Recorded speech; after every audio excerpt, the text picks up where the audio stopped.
Meeting the ball early, may not get 4. Meeting the ball early, may not get 4. He does. Good effort there though, but boundary goes onto the scoreboard.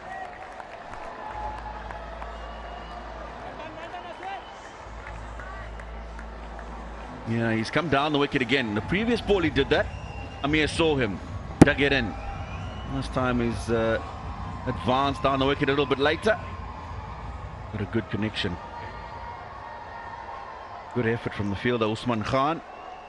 Unfortunately not able to rein that in. Second boundary of the innings, second for the captain, Shamil.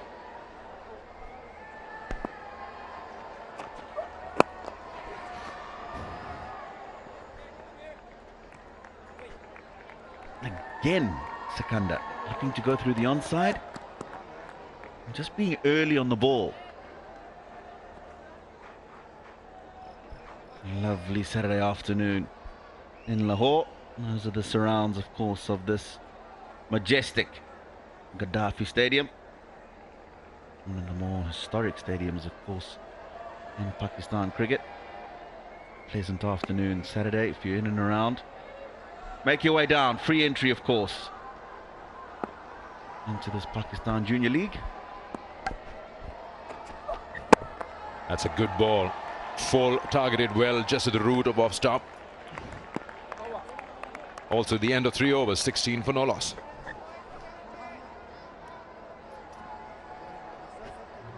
He's got this Yorker. Perfect. Showing us the couple of varieties he's got. Shorter ball earlier on in the over. That one after being taken for a boundary a few balls ago, advancing down the wicket, getting the Yorker in the right place.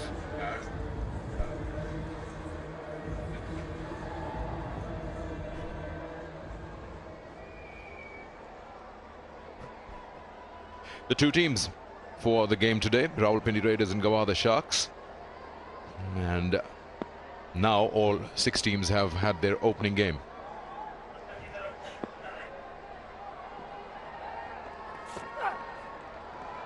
Just not enough carry. The bounce is not very trustworthy at the moment. Have a look at this. I want to show you something. Now he's got the strap. The other side, it just felt like this straps could be a better way of doing it. Look at the other side. It's just hanging out. Yeah, well, you can just gain a little bit more flesh around his calf, and then those straps won't have any extra material on the edges. You might just miss out on a wide. We'll just brush that hanging flap. Oh, it's going down. It's going down, yes. Usually what happens is you tie them the other way around. These flaps not on the outside, they're usually on the inside. Yeah, the problem sometimes when it's on the inside, Sikandar, and there's extra material, then it starts to rub against each other and catch onto the other pad. So more than likely that's why he's put them on the outside. This is the peel. Last delivery clearly going down the leg side. Usman was very interested. Umpire not. You can actually see the wicketkeeper in the background moving to his left.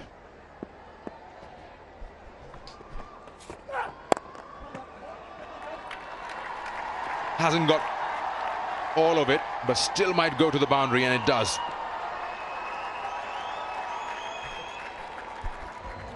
Now the outfield's quick. Outfield's very quick, and you have to feel for the fieldsman because this was a valiant effort. He hasn't hit that ball all that well. Very high on the bat. He's found the gap, but this is testimony to how good the outfield is. That ball still managing it to make its way to the boundary.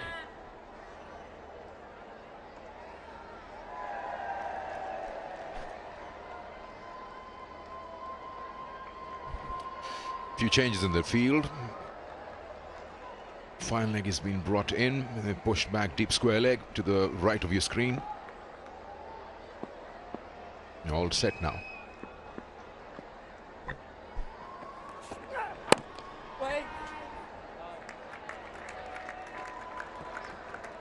Luke Benkenstein, his father Dale Benkenstein played for South Africa. It will be a big moment for Luke to be representing a team outside the country. First opportunity in this age bracket. Also share some experiences, whatever he's learned back home with the local boys, and then vice versa. So much to do, how you actually learn disciplines from mentors, from head coaches. Their head coach is Mushtaq Ahmed. That's a good shot again. That's a beautiful shot. Back foot punch, standing tall, riding the bounce. Wow. This is exquisite. Slightly back of a length.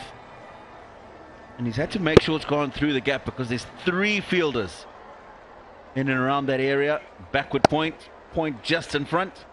And then an extra cover, but he's threaded it beautifully through the offside. He enjoyed that. Vivian Richards.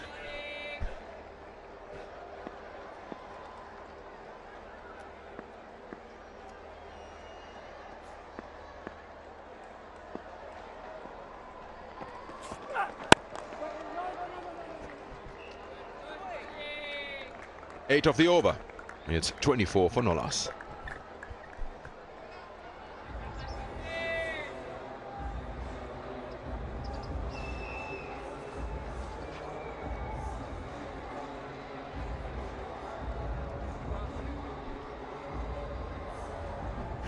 Sir Vivian Richards. Once you hear that name, you'll know what a fantastic player was. 121 test matches, 182 innings. Average of 50, 24 hundreds and 45 half centuries. In his one-day career, 187 matches. 45 half centuries as well, to go with 100, to go with 1100s. And you look at those numbers, and that just tells you what a fantastic cricketer this man was. He'll have a wealth of experience and so much information to pass on to these youngsters.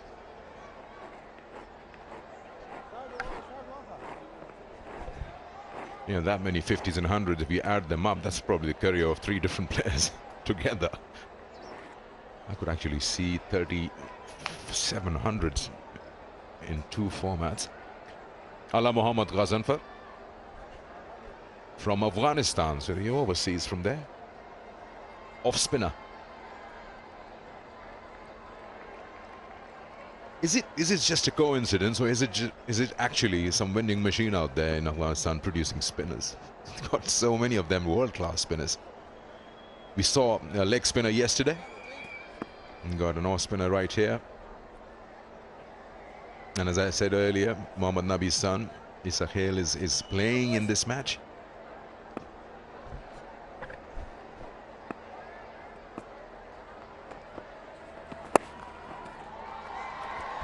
Runs here, just beats that circle and come back for 2.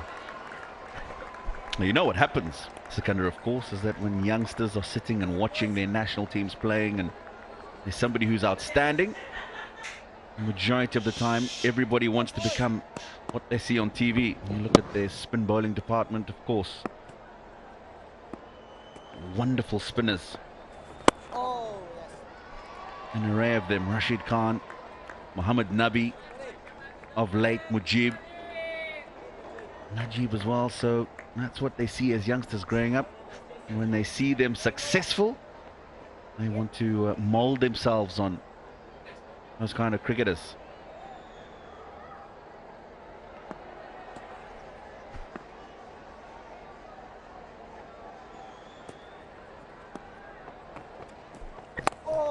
That one came in. He's trying to make room and play it through the offside. Got a bit of turn and bounce. Luke Benkenstein on your screen. His mum played hockey for South Africa, so he got a sporting family. Dad for South African cricket, Dale Benkenstein. And it's going to be a 4. Oh, that's a good stop. That's a brilliant stop. The timing on the dive was so correct. That ball was travelling. That's the kind of fielding you expect to see from young cricketers. Struck it well and driving away to his left. That is a brilliant bit of fielding. Onto his feet quickly, Amir. Making sure that he saves 2 runs for his team. It's been given a wide straight away.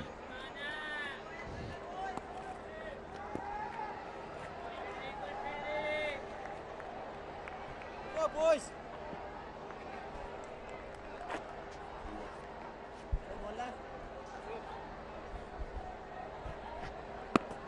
He certainly looks like he's moulded himself on Mujib. Oh. Nice, boys. Nice control between these two at the crease. 1 ball short of the 5th over. 32 on the board. No wickets down, of course. Current run rate 6.62. Just the start that Mushtaq Ahmed would have been looking for.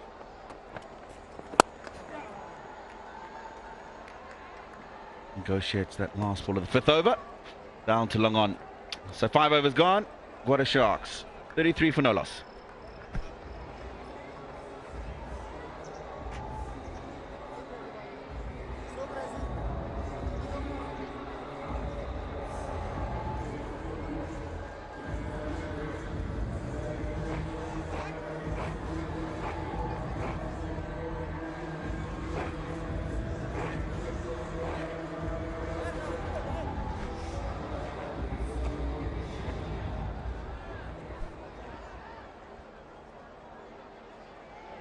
Cautious start from Gwadar Sharks. Overall, Rawalpindi Raiders will be happy with this start, even though they don't have a wicket yet, but the score is still under control. 33 after 5.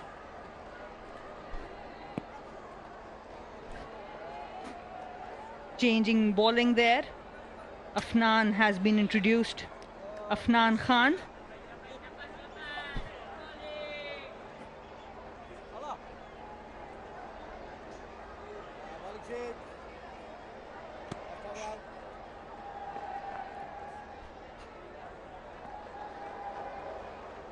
So 1 over left in the power play. Remember, this is match 3.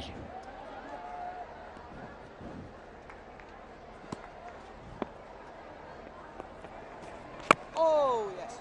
Benkenstein, who is 16 from 14 now. Highest power play we've seen so far is 59 for 1. And that was by the Royals yesterday in that chase against the Hunters. So a little bit down on what it is. Does he get enough of this? I think it does. Watch the bounce. Probably just pick up 2, but I like the shot. I like what he's trying to do, and he's trying to open up that offside. The intent is good.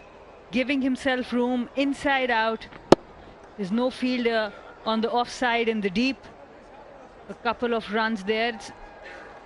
Spin from both ends, and that's how you have to counter spin.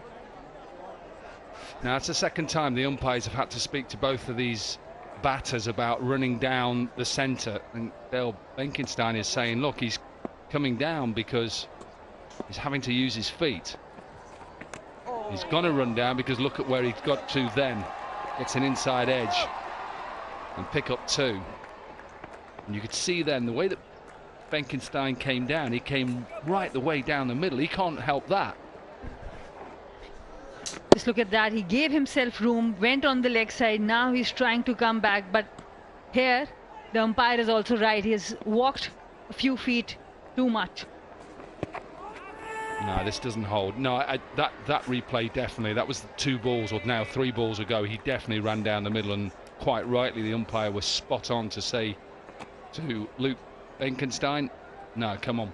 But when you're running, stay to the side of the pitch. There's so much going on in his head right now. Oh, yes.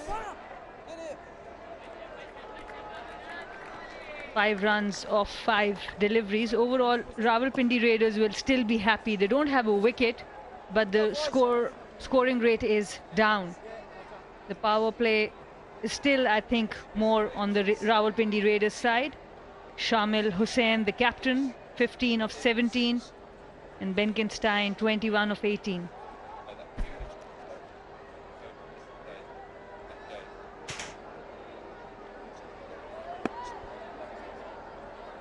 Last ball of the power play then. Oh, bold. Just walked straight across, tried to just work it onto the length side for a single, and they deserved that. Bowled well, they frustrated the batters, and an excellent way to finish off the power play. And the left arm spinner bringing the ball into the left-hander, Shamil Hussain, not really knowing where his leg stump was. Missed that one. Generally a good batter, but not able to really know where he was standing, using his feet across the crease. He has to walk back for 15. Gwadar Sharks 38 for 1.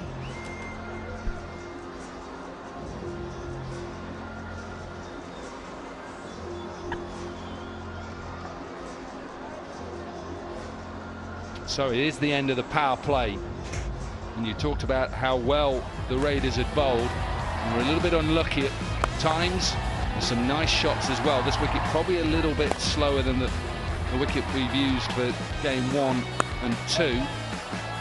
Take nothing away from the way that the Raiders have bowled. They're frustrated and eventually got a wicket off that last ball of the power play.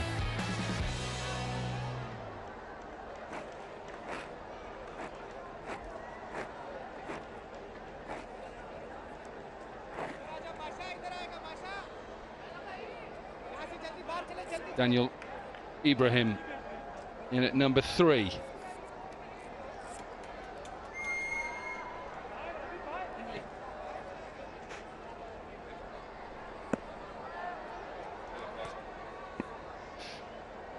His father, Ibrahim, played for Pakistan under-19s, but he's classed as an English overseas player in this tournament.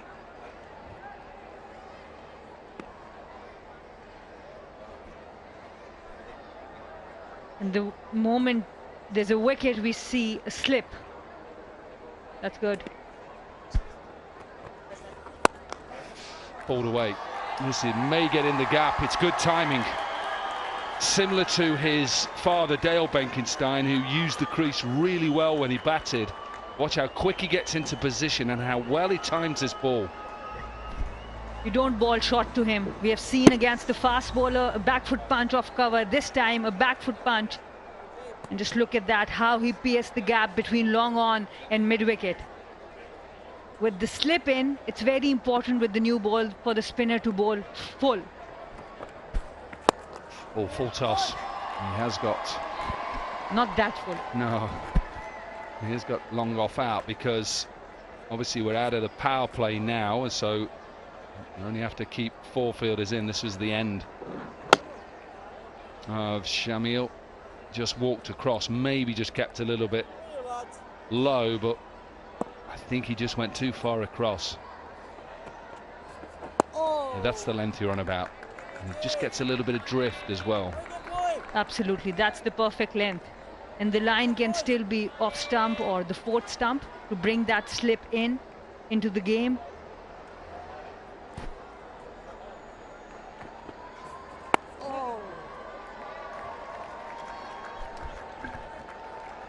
And that's where Arham Nawab was really good yesterday. He was onto the 4th stump every time, bringing that slip fielder in the game. You just can't drift onto the leg stump or outside off. That will be a free shot.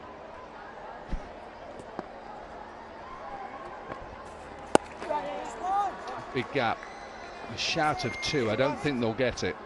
It's good from the outfielders as well, who are deep on the cushioning.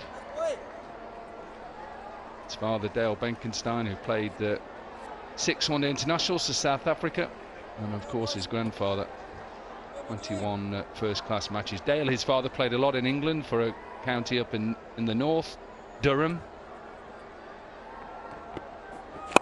He's now coach of Gloucestershire.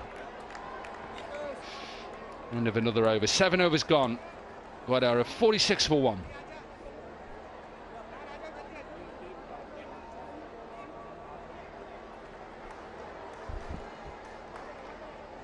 Is the first double header in this inaugural competition of the Pakistan Junior League.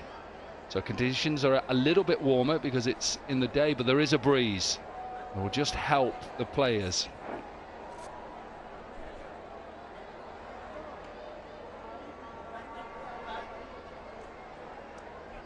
It was quite funny a little bit earlier, Sana, I was doing the pitch report and I just said to one of the guys, just tell me what the temperature is here, and he looked at his phone as we all do, and he said, oh, it's 32 degrees and there's some rain due. I said, rain?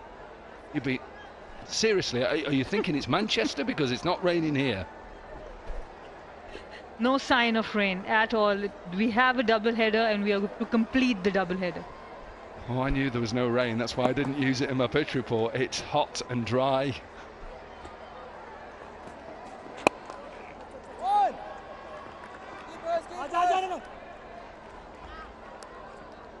Afnan Khan into his second over.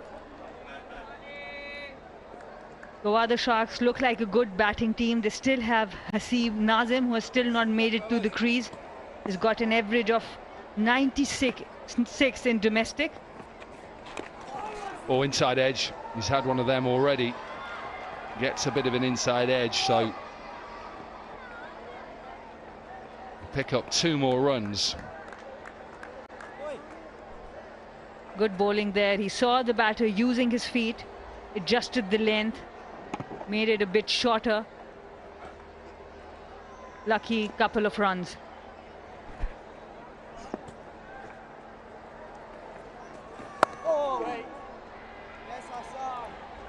Yeah, just putting him under pressure here, and I like this. Build the pressure, stop the boundary, stop the little rotation of singles and twos, and then let's see what Bekenstein will look to do. Is he thinking, I need a boundary? He is thinking, I need a boundary, and why not reverse sweep? It's a clever shot. There is 2 fielders up on the offside, and it's well played, and the 50 up, 53 for 1. Very good cricket out there. Both the batter and bowler playing cat and mouse. This time, Bekenstein got the better of Afnan, using that reverse sweep to clear the 3rd fielder for a well-deserved boundary.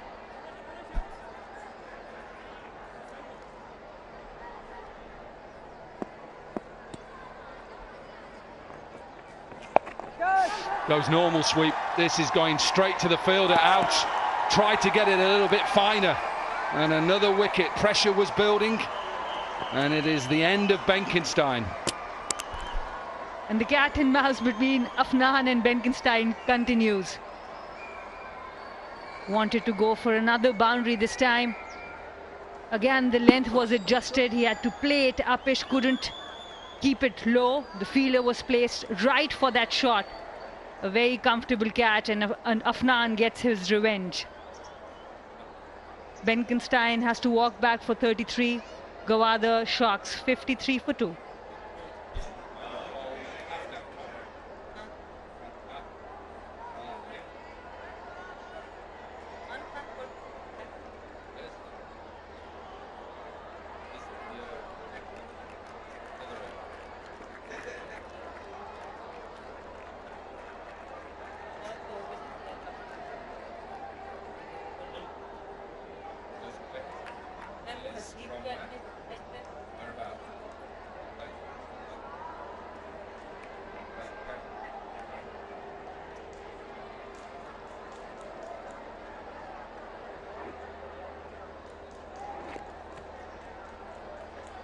New man in then, Joseph Eklund, place of birth Yeovil in Somerset, so down in the southwest.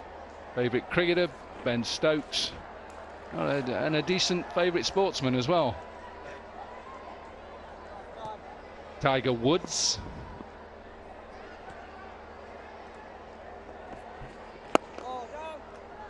End of another successful over for Afnan Khan. It's 53 for 2.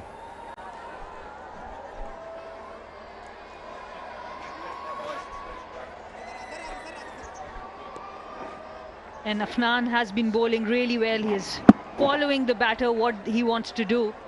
Adjusted his length, got it a bit shorter. Benkenstein wanted to clear the boundary again, but didn't have the legs. Comfortable catch there in the deep by Usman Khan. Yeah, I'm not sure he really needed to do that, Luke Benkenstein, having got a boundary the ball before with a reverse sweep. I can hear him shout, let's come back. I think I'm going to struggle. Well, they aren't. They're going for one. And they pick up that 2 in the end. It's decent fielding because it did go to his left at long off. And you can see that he has to get round the ball and throw it in. I like that. It's good running, good aggressive running.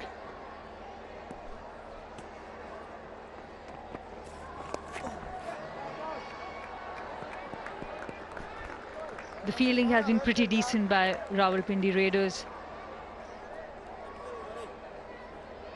Ghaznfar is not showing as much control as Afnan from the other end. And that's why there's a difference in their bowling figures as well. Beautiful views it is. And the drone, Lahore, beautiful weather. What a city.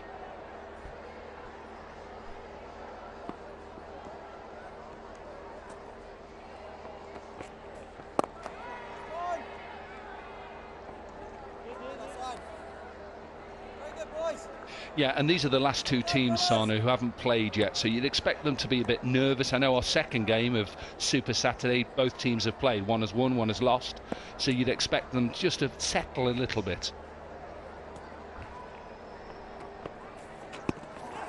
A big appeal, but it's no way it's hitting. And I think that's what, you know, Ramiz Raja, who is the brains behind this, I think that's what it is, to give these young players the experience, high pressure situations, and see how they react. Absolutely, and it's more than cricket. You get to spend time with mentors in the dressing room. You get to face media. An excellent shot there, facing the gap on the offside. Eklund gets his first boundary. Yeah, just a little bit over pitch this. Pace is on, so he doesn't have to really look to hit it too hard, just time it. And gets it past the 2 fielders that are behind square, and once it goes past, it will run away. Allah Muhammad Ghaznfar has been expensive. 25 of 2.5 overs.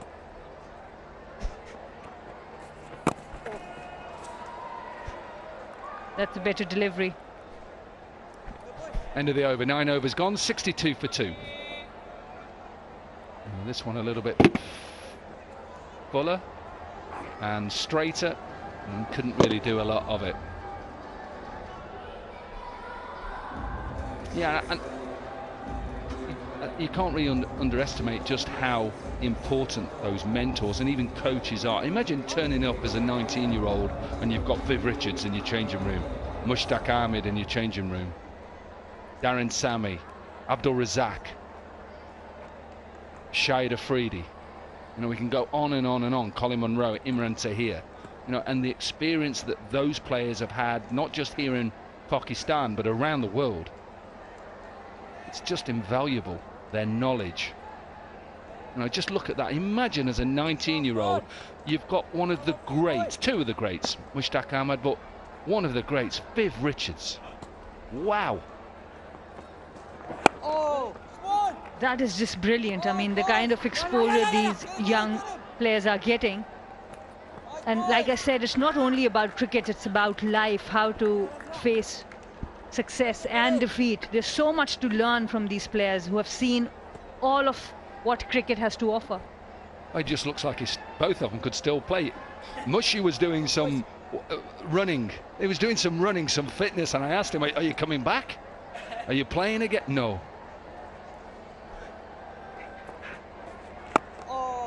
And you just think, you look at Viv and wow, even me, I'm in awe of Viv. You know, when I talk to him, I'm very lucky that I know him, I've played against him.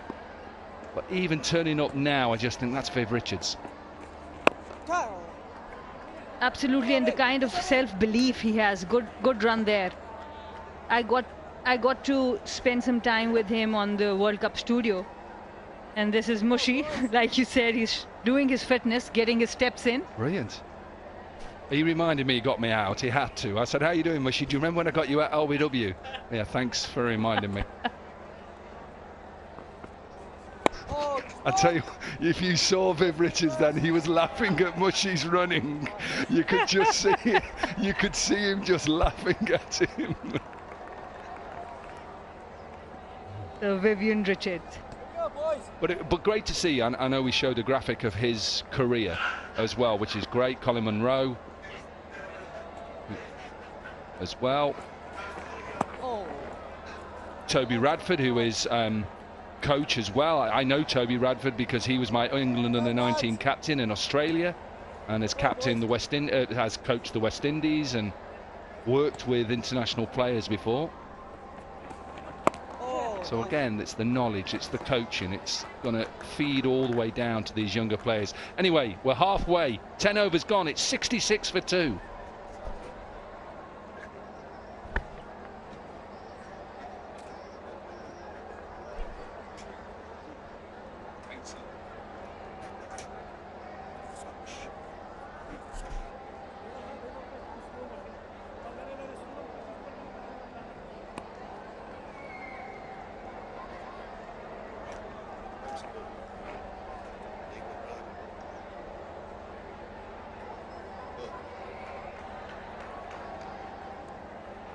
$66 for 2.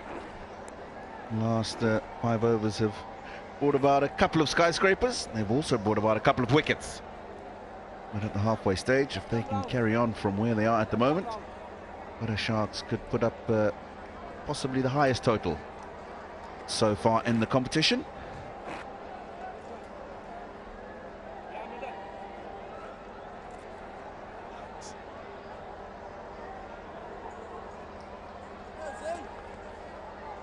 Hello to you, Tino Maweo. Hi, everyone. Halfway stage of the innings. So far, so good for the Sharks. Haven't lost 2 wickets. Since the first 4 overs, it's been a barrage of spin.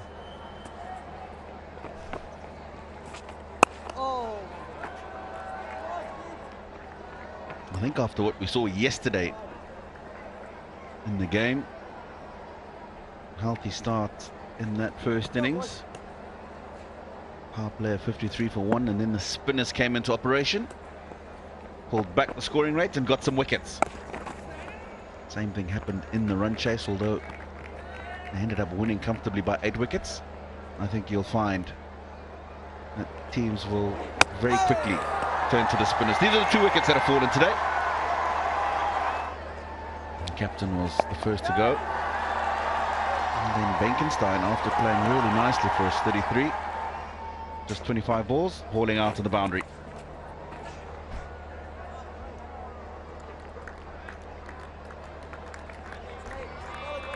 Yeah, I like the tone to that innings we saw from Benkenstein.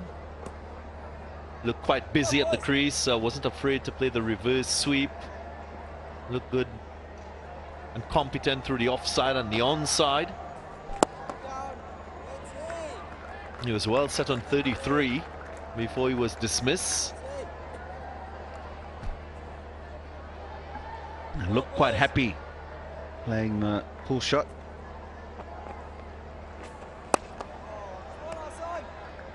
Comes down the wicket. Acres of space in front of square on the onside, so he'll get a single to end the 11th, 69 for 2.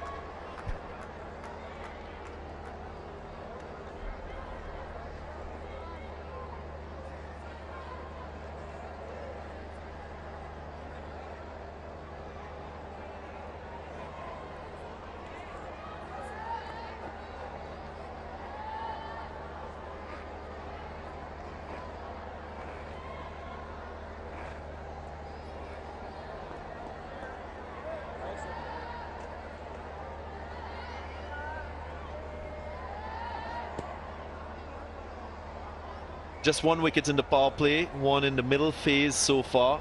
Teams that have done well with the bat, they haven't lost a lot of wickets early in their innings. That's high in the air. Just evades that fielder at short third.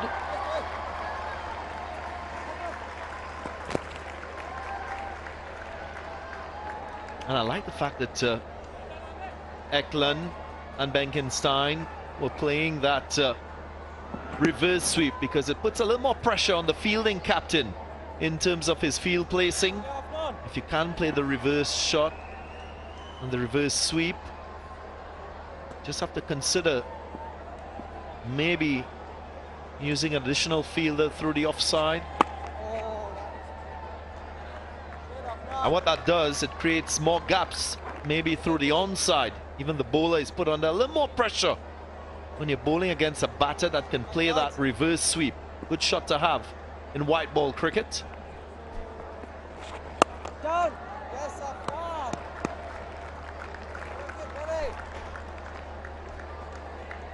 140. If they carry on, 139 at the current rate of 8 and over. And feel that they can get there. Maneuvered into the onside. What about 2? It'll just be the single. Good work out on the deep mid-wicket boundary.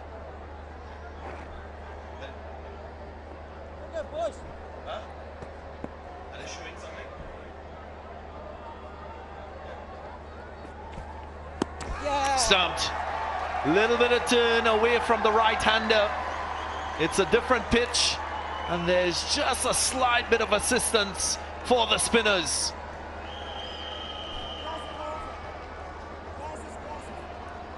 Yeah, just telegraphed his intentions a little too early, and he's done well because he's dug that in. For the first time, you talk about just a bit of assistance off the surface, straightening. That's why it's gone past the outside edge. Good work from the wicket keeper. He was nowhere near the frame, didn't even bother trying to get back. Did Joseph Eklund. So the 3rd wicket falls. Daniel Ibrahim goes for 9. Gwadar 72 for 3.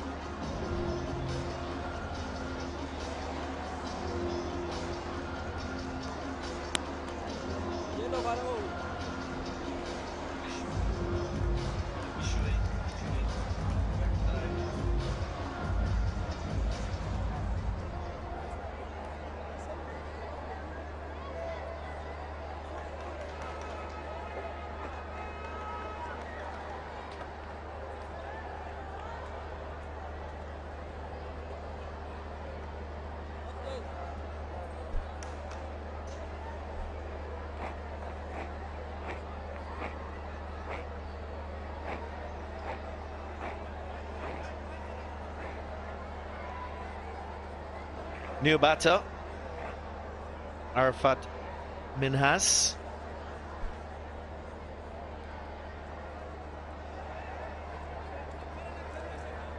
Not surprisingly, his favorite cricketer is A.B. de Villiers. Arafat Minhas. New batter for the Gwadar Sharks. Just 17 years of age. Comes from Multan. Same place as Inzamam ul Haq, former Pakistan captain.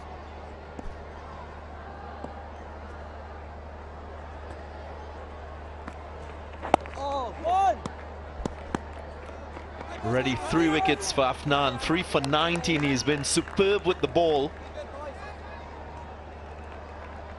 I really like his control. After 12, 73 for 3.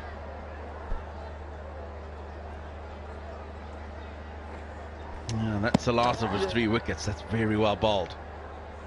Smith very cool and calm behind the stumps. Affects the stumping. Afnan, he's having a great afternoon thus far with ball in hand.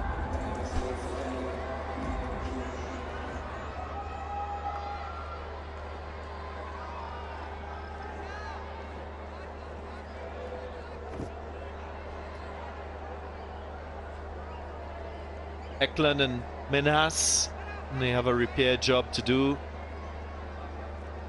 2 wickets already in this middle phase. They only lost 1 in the first 6 overs. Gwadar Sharks.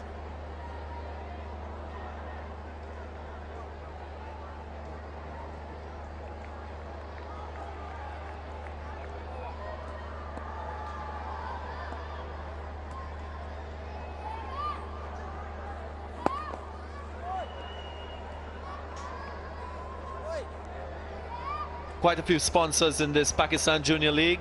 None better than Kingdom Valley. You can go to @Kingdom Valley PVT Limited official Facebook page and get a chance to win exciting prizes. You can be the next winner.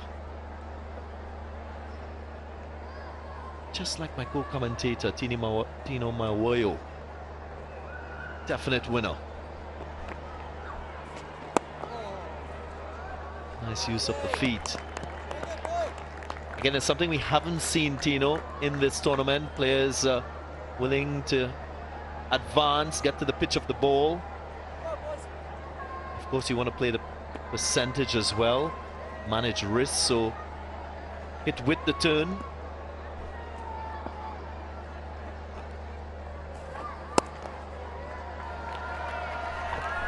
Cut in the gap and cut nicely for 4. And that's a beautiful stroke. Now, if you're going to play that nicely from your crease, then no need to come down. But of course, that's short and wide. Gets the treatment. First boundary after 21 balls.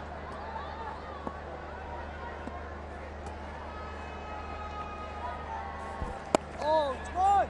I guess the key for using your feet against the spinner is the timing of your advancement. In that last wicket that we saw, Ibrahim just moved before the bowler released the ball, so give the bowler enough time to make the adjustment, pull the length back and impart extra revs on the ball to turn away from the right-handed Ibrahim.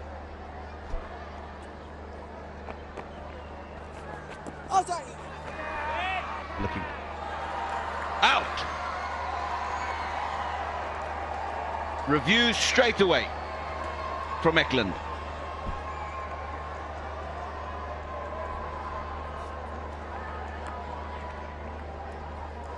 Now this is quite interesting. The review taken straight away. A couple things they'll need to look at, whether there was bat or glove on this one. And secondly, the line of contact. Was it outside the line of the off stump? Left arm spinner turning away from the right-hander.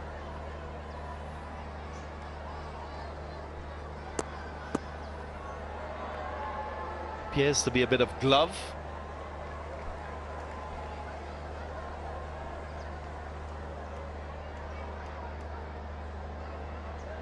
Clear contact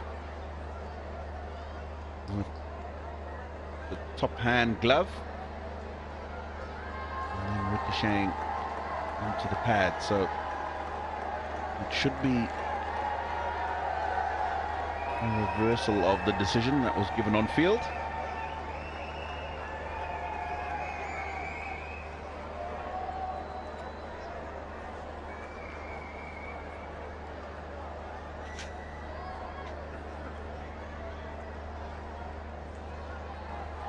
There you go.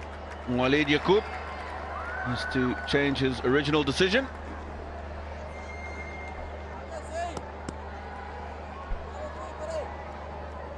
It's not easy umpiring, especially in white ball cricket when it's so fast paced.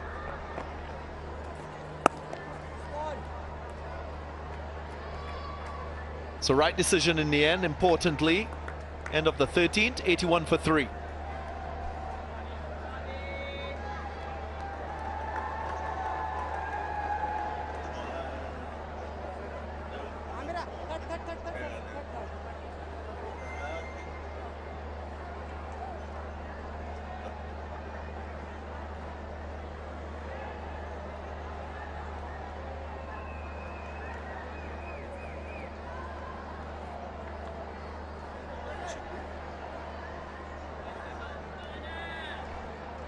Three wickets fallen, and all 3 to Afnan. He's completed his quota of 4. 20 runs off him, 11 dots. And that is a fantastic performance with the ball in hand, and we've seen this trend as of yesterday. Spinners starting to be effective.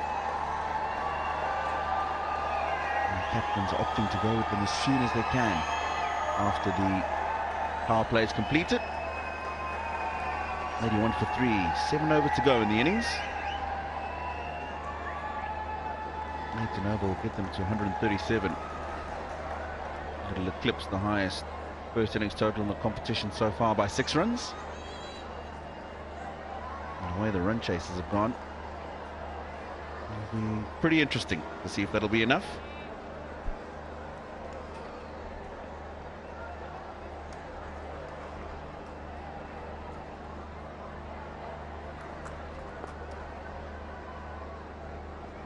Usman returns after bowling 2 overs in the power play.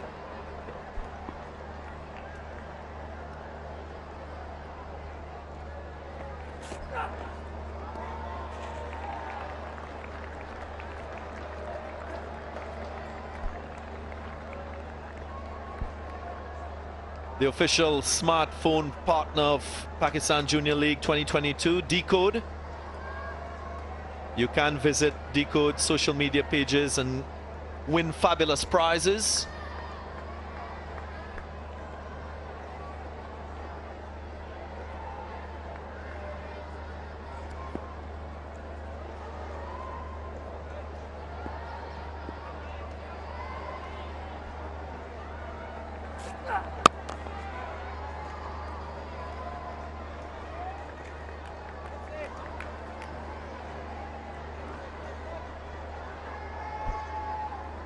Over number 5 to over number 13.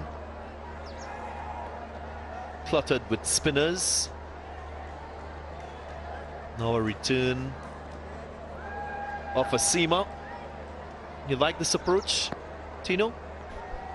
I do. Refer to what we saw happen yesterday in both the first and the second innings. The spinners have certainly started to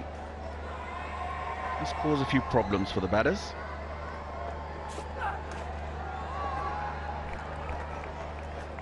Yeah, 7 overs of spin. Both spinners, they've been quite frugal. 3 wickets to Afnan.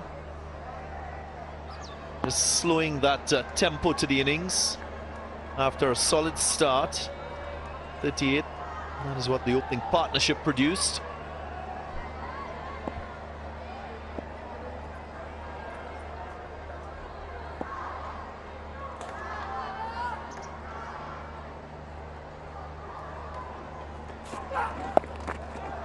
Short delivery. Surprise.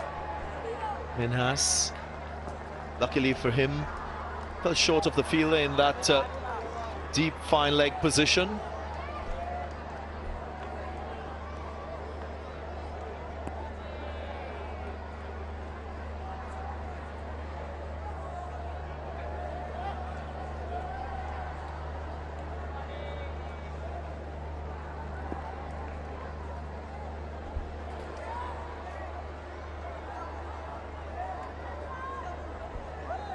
Surely these 2 out in the middle must be thinking of scoring between 8 to 10 runs per over from here on in. Get them to over 130, closer to 140, maybe 150 if possible. Edged and gone.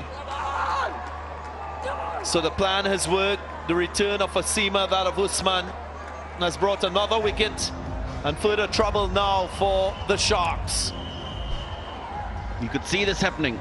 He's missed a couple by giving himself room early on in the over. Missed a half volley as well. This time gets the outside edge. Goes through at a pretty comfortable height to the keeper, Smith. And he celebrates. Joseph Eklund, he's gone for 15, 83 for 4.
quite an eventful few overs with wickets falling. Sad Masood, the new batter, has a big job on his hand to partner with Minhas, get a good partnership. At the moment, 83 for 4, approaching the last phase of the innings.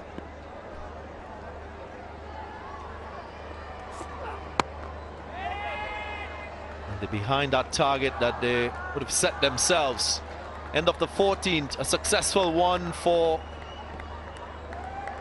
the Raiders, 83 for 4.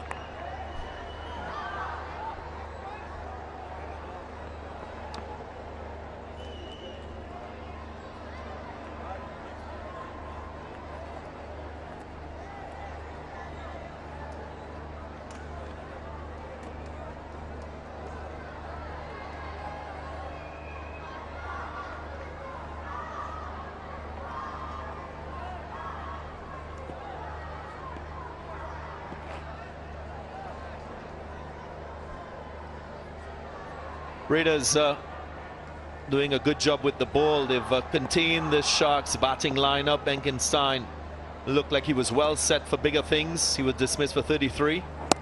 One. More spin. Zayola.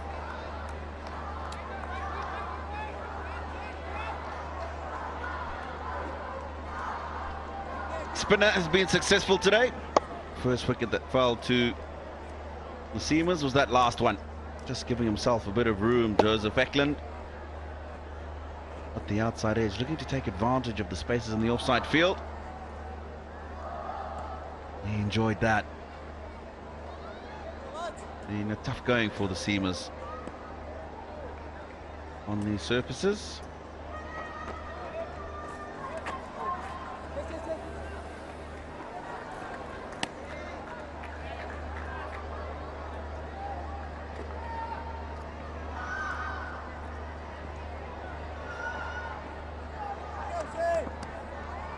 Left-right combination out in the middle. This is a positive matchup for Minhas. Left-arm orthodox turning into him, so he should look to be the aggressor. And that he does. Good use of the feet in the gap, 4 runs.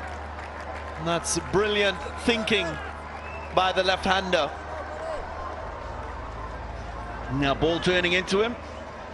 Delayed his departure from the crease. And got to the pitch. Just swiveled round, played with the spin. That's a good shot.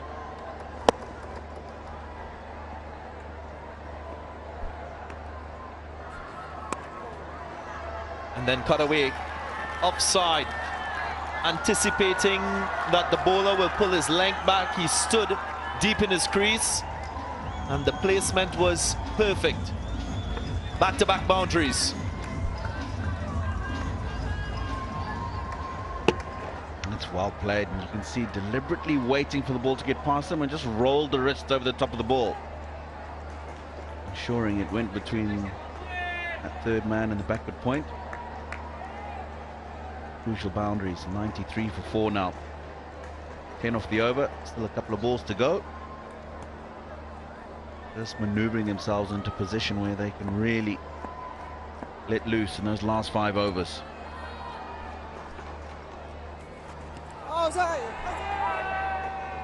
Stifled appeal. And it's the most productive over so far in the innings for the Sharks.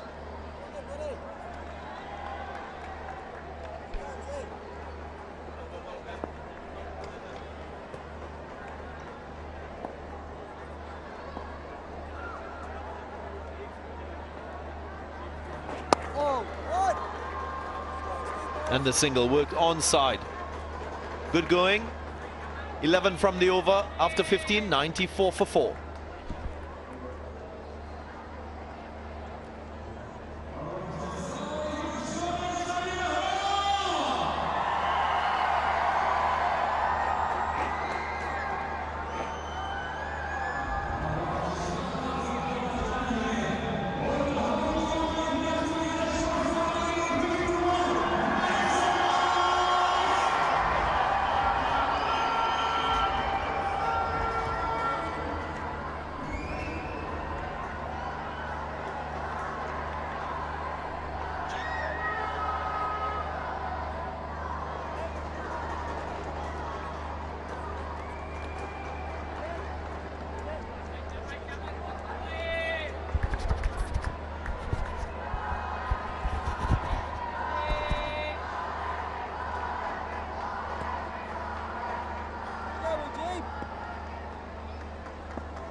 5 to go from here.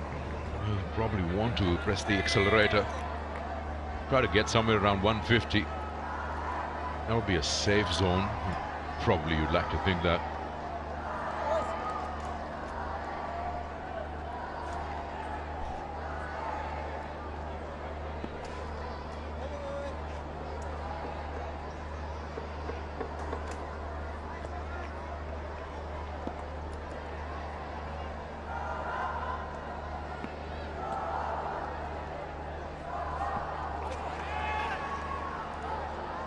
We need another set of stumps for that to be given out.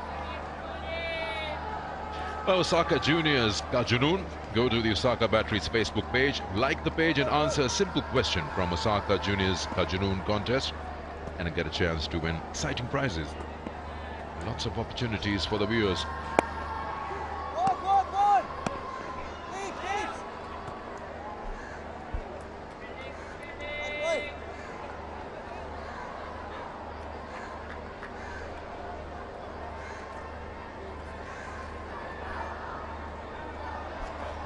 That's a no ball, that's a free hit, and that's a kite. Well, you know what they call kite in Urdu? Of course I do. It's a chill. Wow. Yeah, you've been around here. You've been questioning me. yes. I'm getting better, of course. And they're everywhere, aren't they? They are all over the place. Lovely looking birds.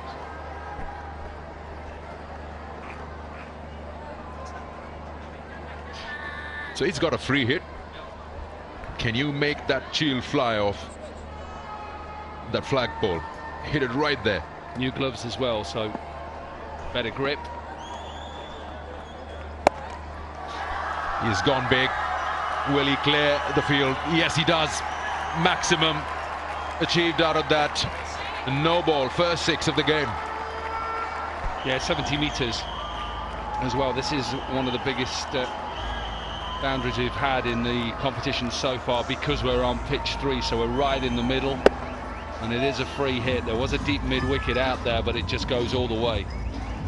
Didn't get to the chill, but gave it a chance.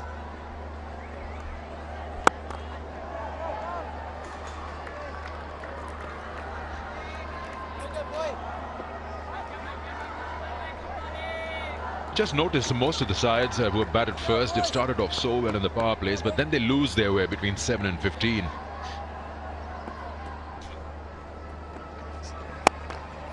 .38 for 6 yesterday. This time 1 bounce to the fence. So this is a good over, looking good at the moment.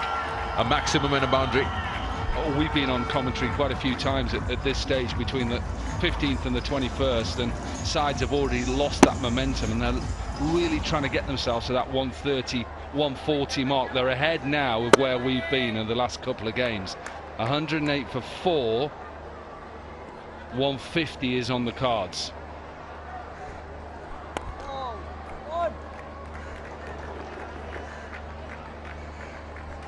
End of the 16th. 109 for 4.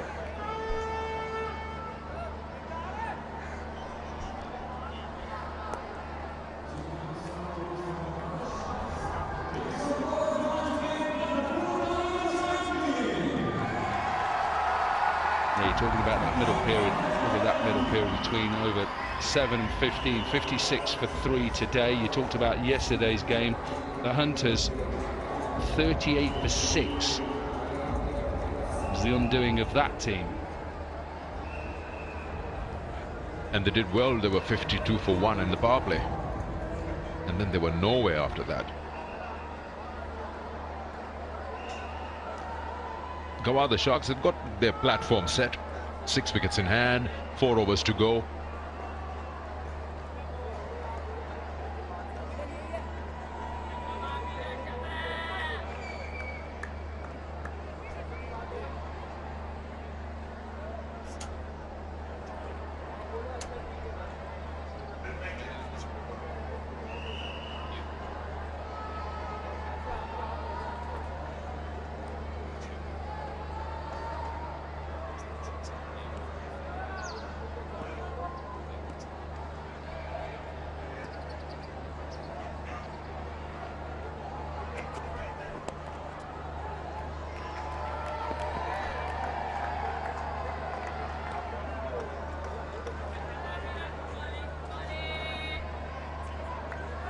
any particular reason we haven't really seen those maximums in the past 3 days? Are these boundaries too big for these kids? I don't think so. No, they definitely aren't. I know the first couple of the games, they were 66 metres. This is slightly big. It's only 4 more metres, 70. No. I just think credit to the bowlers as well. And maybe the batters just getting used to pressurised situations, getting used to the pace of the pitches as well.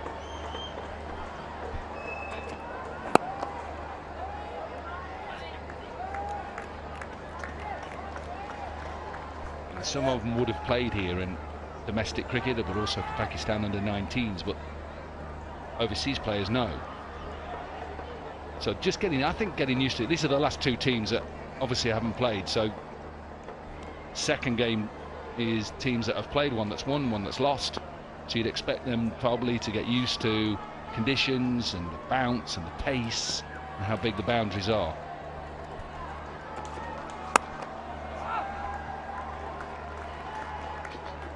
Yeah, falling wide would work, especially in the death overs, make it tough for the batters. And here's another opportunity. Zik Motor Oil, unveil the real, peel the label to win via lucky draw every week, and prizes worth millions for you.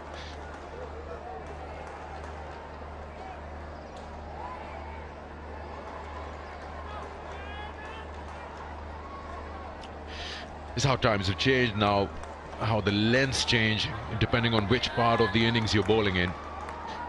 And now full and wide outside the off stump is something that they've practiced a lot as fast bowlers. Try to keep it as far away from that bat swing. But time and again we see that fast bowlers tend to follow the batter. If he's trying to move away and make room for himself, it's just something with the bowlers, you automatically end up following them. Yeah, you talk about that, and look how he's set his field now. So the 4 fielders are out on the leg side. Fine leg, deep square leg, deep mid-wicket, long on. Left armour going into the left-hander. So he's bowling it into the surface.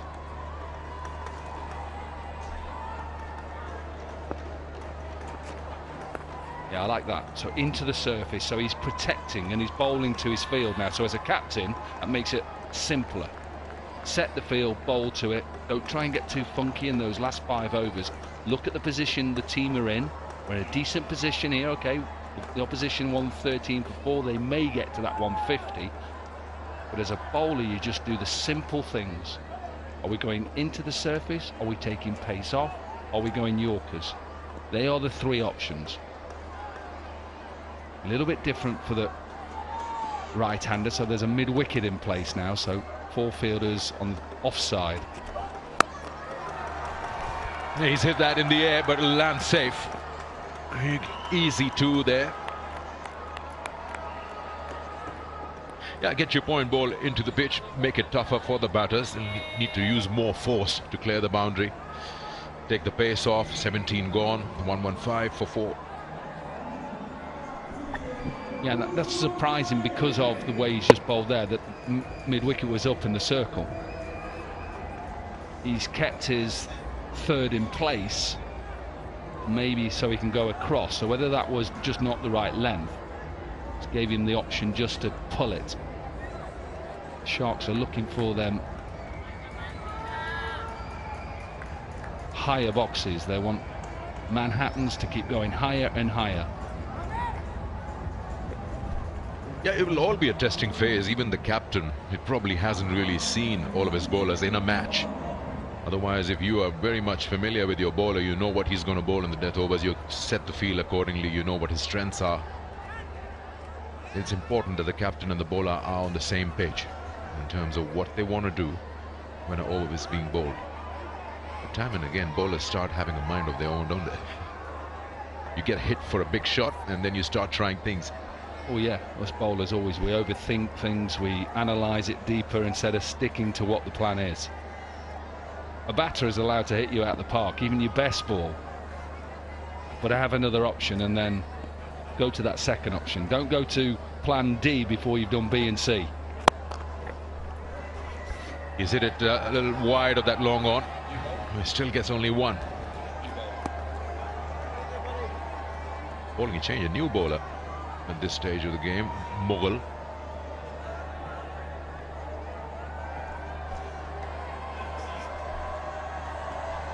The school kids coming in big numbers. It's the weekend. It's good to see them. Free entry for everyone, so you can come here with your family, enjoy some good cricket here. The weather's getting better.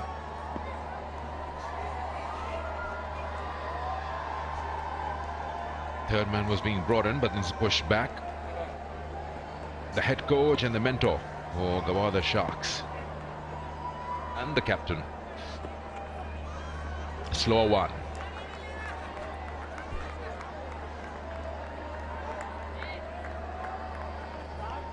Yeah, and that's the option as well. Slower ball into the surface.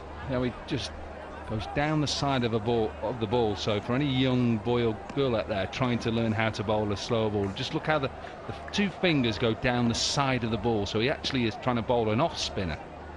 Just take pace off. Three fielders out on the leg side, so he has cover.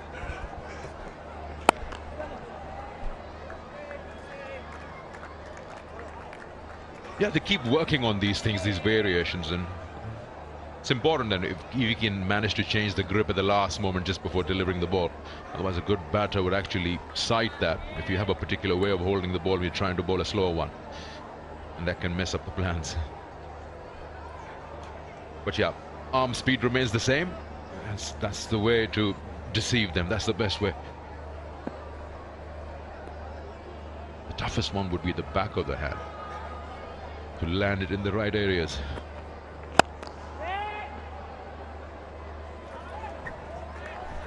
Yeah, that's another one that takes time to work out.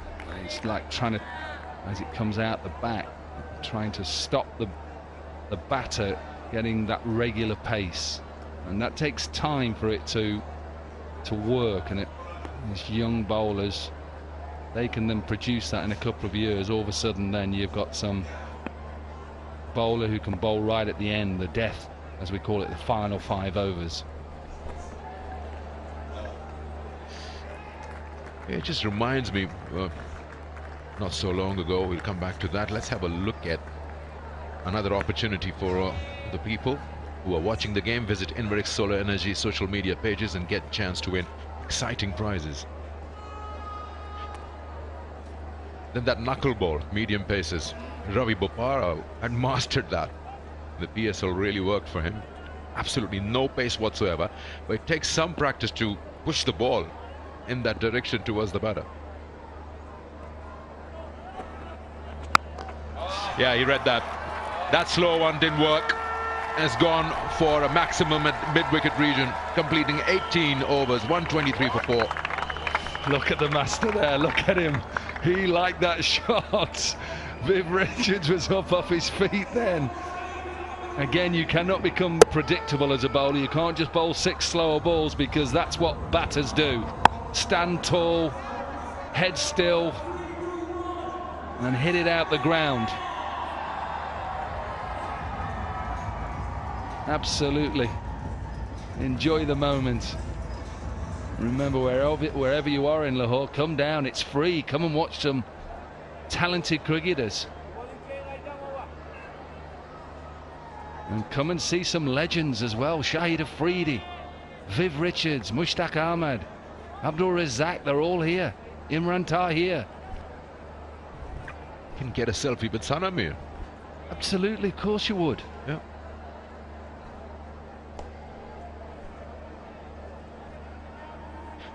Even him. No, no one wants a picture with me, I can assure you. Oh, trust me, they will. They will. Give them a chance.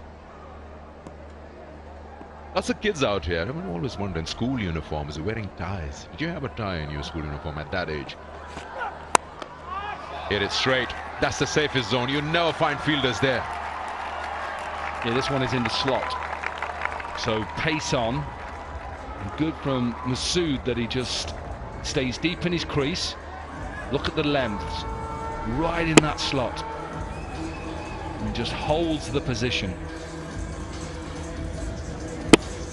Darren Sammy was really good in his career hitting straight. Remember Darren Sammy, the finisher? Look at that. Imagine being clapped by Viv Richards.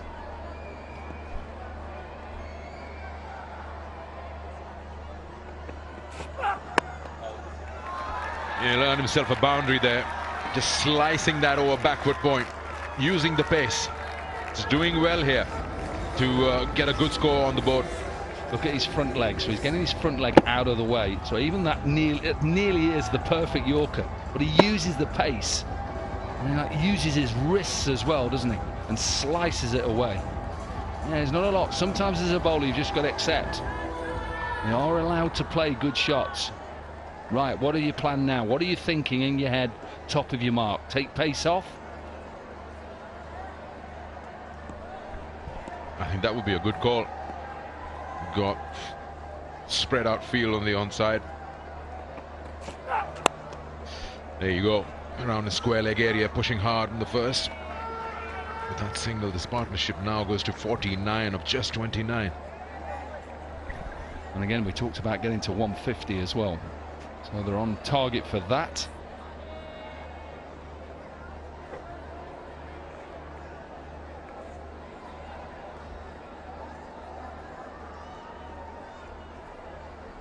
Will be the highest total if they get to that 150 first innings. Of course, Mardam Warriors knocked them off with 19 balls to spare, that 131.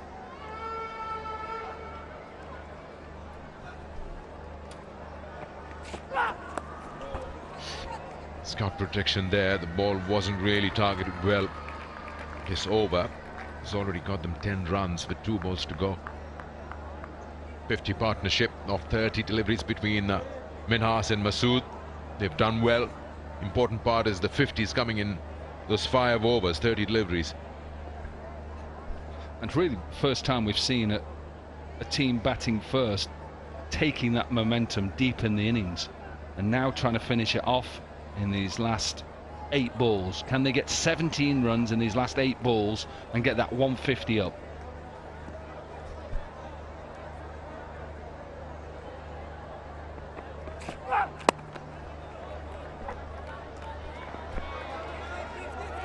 Oh, a bit of a slip. I love buggy cam.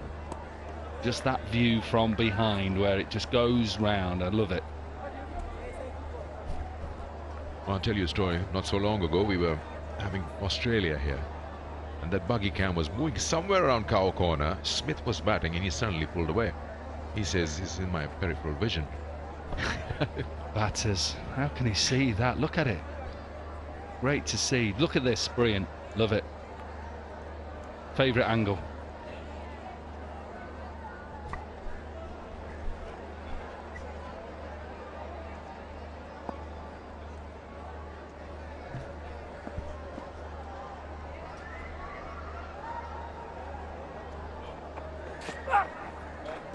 He's got to bowl that again. Well done by the keeper. So yeah, how much do you want to see while you're facing a delivery? Just over your, almost over your shoulder.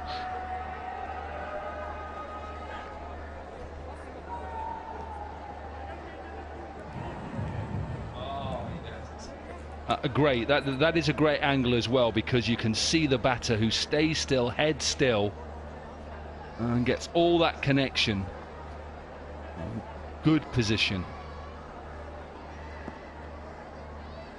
Our batters can pick up objects that are so out of their vision, high up in the stand. I don't get it. Surely just looking at a white or a red ball. Trying to go hard on the first, and they are attempting the second. That's a good way of doing it, putting pressure on the fielders in the deep. 19 gone. It's 137 for 4.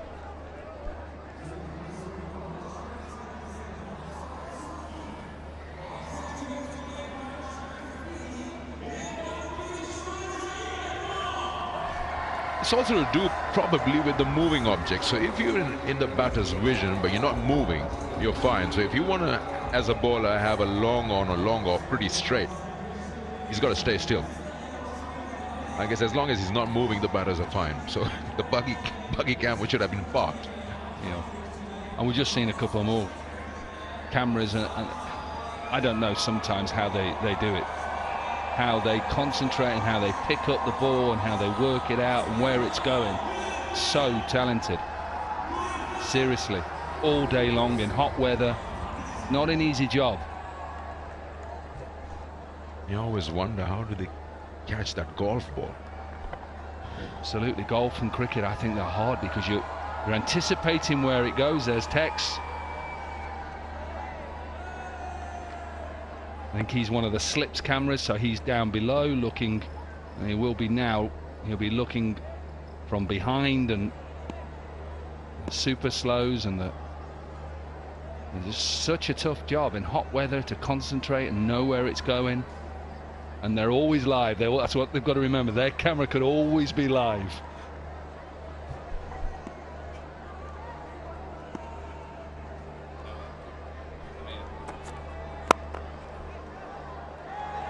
That's well done.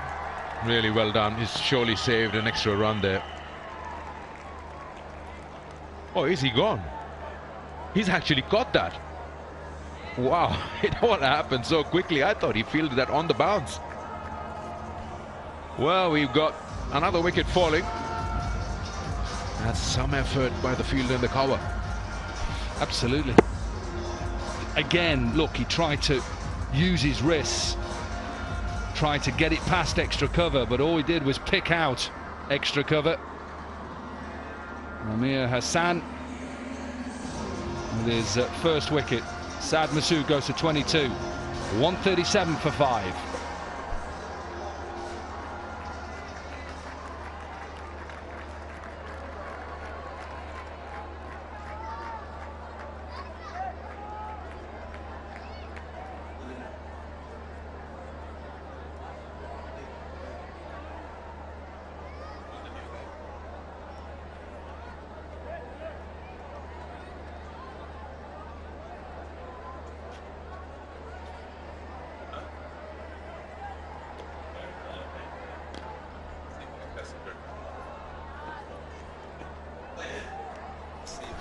Hasib is the new batter in,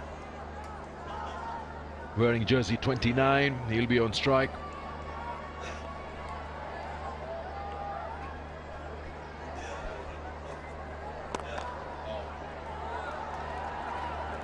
Oh, that wasn't necessary. That really wasn't necessary. Just in the heat of the moment, the bowler just tries to aim at the non-strikers. He knows what he's done is wrong. Yeah, you can't look at mid-off and say, why weren't you backing up? You've just bowled the perfect delivery.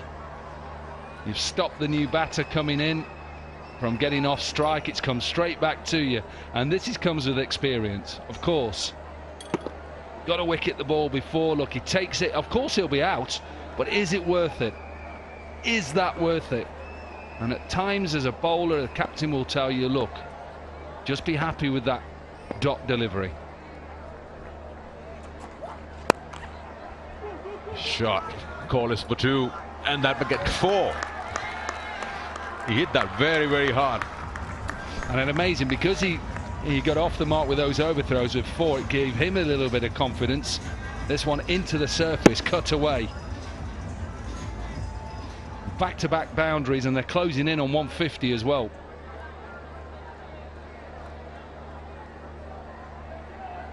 Speaking of those overthrows, he could have actually taken a bit of time. I didn't realize, but on side on, you see the batter was nowhere near in the frame. It just happened so quickly. Runs are being added. 2 boundaries already in the over. 3 balls to go.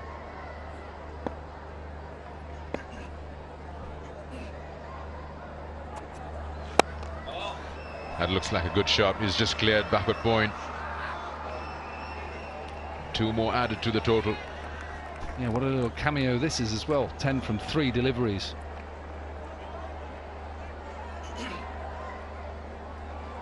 Not happy, he wants that to go for a boundary as well.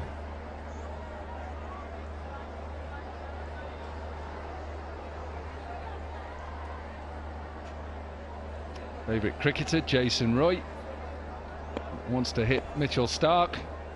And his favourite sportsman, Cristiano Ronaldo, Man United. Or will he be Man United soon?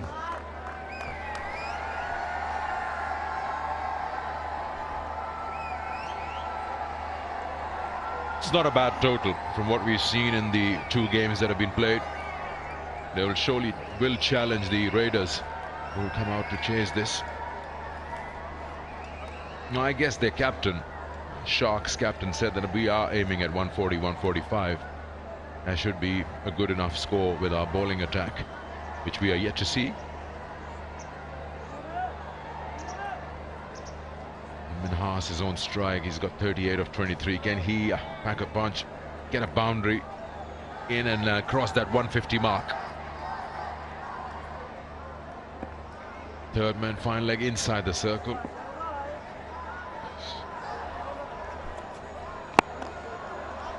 Yeah, full toss. They probably will come back for the second to get that 150 on board. Yes, they do, and they complete that. So 150 in 20 overs from Gwadar Sharks. To be pretty happy after being asked to bat first, having that score on the board, and we surely have a game on our hands. 40 of 24 for Minhas and a cameo, 11 of 4 for Nazim. Yeah, 27 in those last 2 overs as well, so that little bit of momentum going into it. I'm sure Mushtaq Ahmed, Viv Richards will be happy. Side who were put into bat, and the Raiders won the toss and decided to bowl first. Like you say, Arafat Minhas with his 40 from 24. A good performance. Half a job done. And work to do for the Raiders.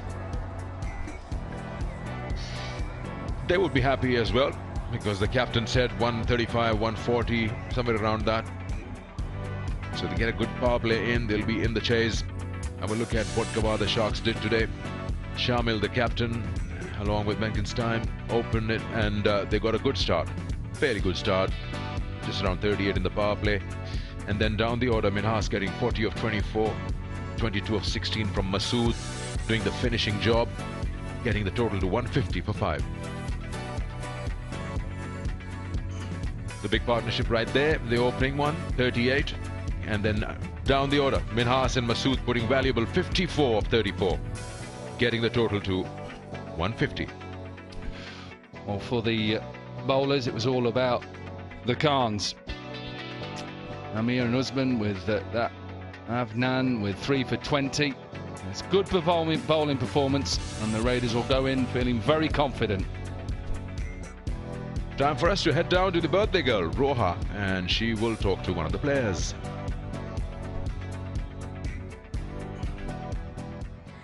I have with me Afnan Khan, a terrific spell he has had. Let's speak to him about it. Afnan, you must be very pleased. 3 wickets आपने ली, बड़ा important match था आपका. जी बिल्कुल, बिस्मिल्लाहिर्रहमानिर्रहीम। सबसे पहले तो मैं अल्लाह पाक का शुक्र अदा करूंगा जिन्होंने मुझे इतनी अच्छी परफॉर्मेंस का तौफीक दी, और दूसरा मैं अपने क्रेडिट दूंगा अपने कोचेस को जिन्होंने मुझे बहुत कॉन्फिडेंस दिया थ्रू आउट द सेशन। जो मेरा पिछला कैंप लगा हुआ था जिसमें, तो उसमें भी मुझे काफ़ी कोचेस ने कॉन्फिडेंस दिया, और टॉबी सर ने भी बड़ा कॉन्फिडेंस दिया, और सेम प्लान था हमारा कि विकेट टू विकेट गेन करनी, और मैंने वही किया और अल्हम्दुलिल्लाह उसमें मुझे कामयाबी मिली। अच्छा, कैसा लग रहा है PJL का हिस्सा बन के रावलपिंडी रेडर्स को रिप्रेजेंट कर रहे हैं आप? जी डेफिनेटली, सबसे पहले तो मैं बहुत खुश नसीब अपने आप को फील करता हूँ कि मैं PJL का हिस्सा हूँ। रावलपिंडी का भी बहुत शुक्रिया जिसने मुझ पर ट्रस्ट किया, और बड़ा ज़बरदस्त लग रहा है, काफ़ी अच्छा माहौल है, और पहली बार लाइव खेल रहे हैं, बड़ा ज़बरदस्त अच्छी फीलिंग्स है हमारी। टारगेट के बारे में क्या ख्याल है? लग रहा है आराम से आप चेस जी, कर जिस तरह की हमारी बैटिंग लाइन है तो इंशाल्लाह इजीली चेस करेंगे। Well done today and good luck for thank you, thank you. Hard to hold him in one place. He just kept swirling around. What did he say? It was like rapid. Well, there we are. 7.55 runs in over. That's what they need to get to 151. Will Rawalpindi Raiders get there? We'll have to wait and find out.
The excitement continues in the Pakistan Junior League in this match 3.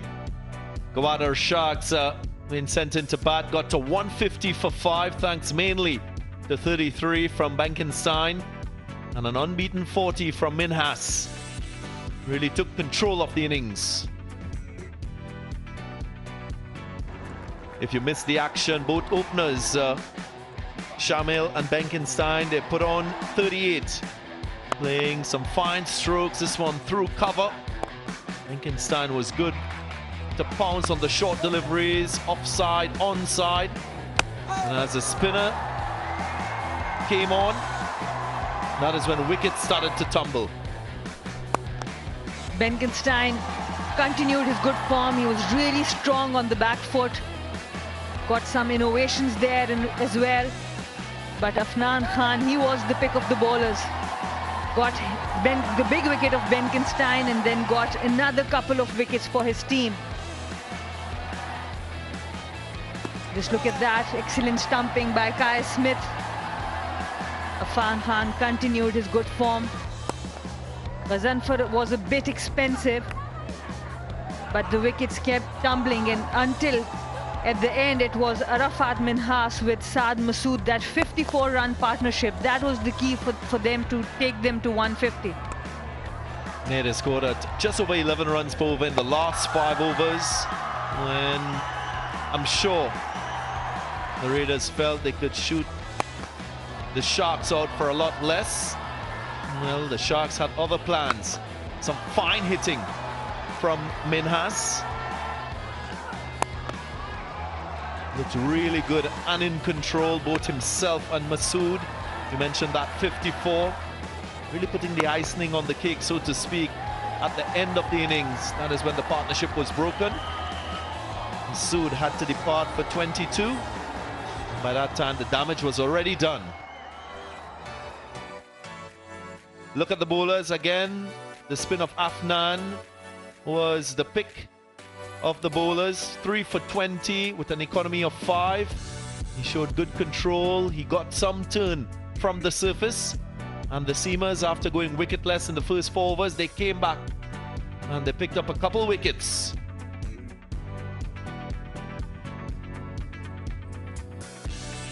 So the target now for the Raiders, they'll need 151 runs at just about 7.5 runs per over. We'll take a short break, and when we come back, we'll see that run chase.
Welcome back to the Gaddafi Stadium in Lahore, where we continue match number 3 in the Pakistan Junior League.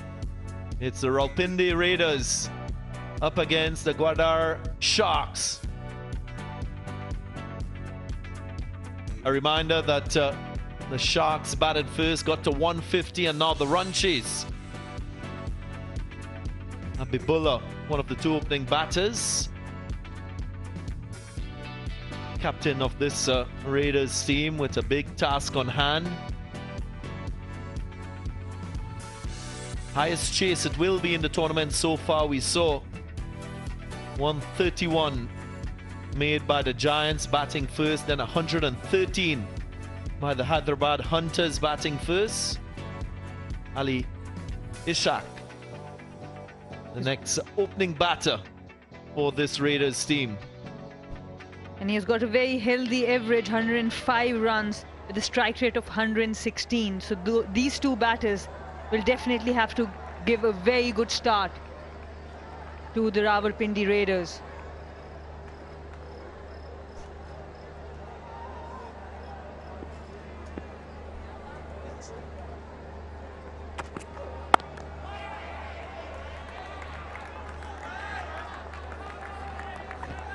Ismail already on target with his first delivery. Not a lot of width.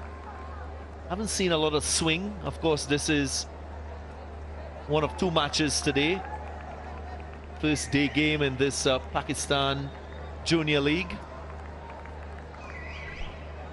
Brilliant scenes and brilliant opportunity for these youngsters to show their talent and potential.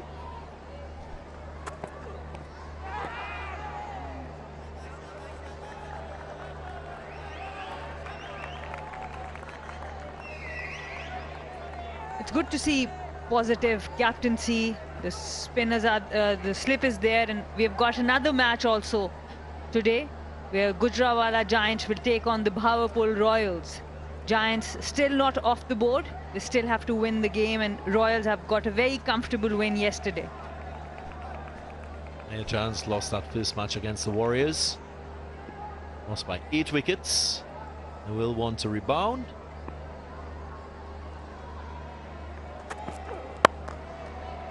Hint of away swing, but Habibullah just caressed it through that cover point region. First 4 of the innings. Captain Habibullah off strike with an exquisite shot. He has been a very good batter in the domestic circuit. An average of 43 with 19 matches with a strike rate of 91. Opening the face of the bat, just leaning into the shot. Brilliant timing there.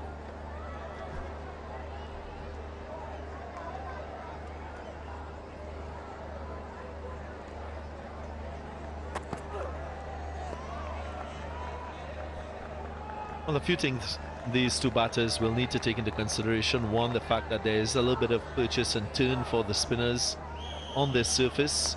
It's a new pitch. First 2 matches of this Pakistan Junior League was played on pitch number 2. This pitch number 3, being used for the double-header matches today on a Super Saturday. So they might just want to capitalize on the new ball and off the faster bowlers with pace on the ball.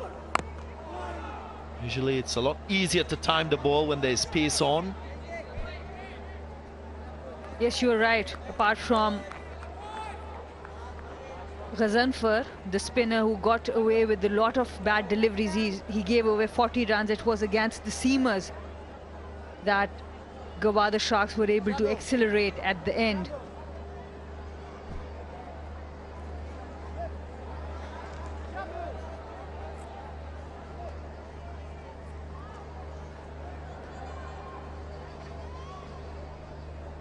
Officials of the Pakistan Junior League, Javed Miandad, third from right of screen.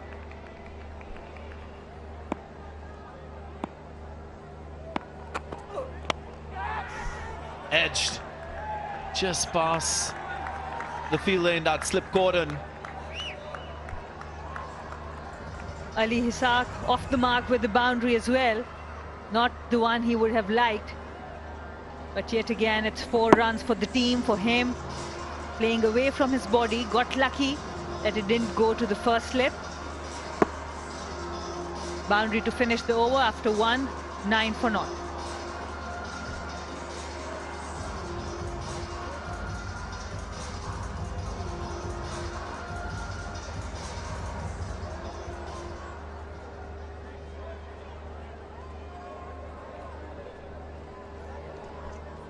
Ishaq on 4, Habibullah 5. Quite a talented batting lineup for this Rawalpindi Raiders team. Of course, the first match of this tournament for these two sides.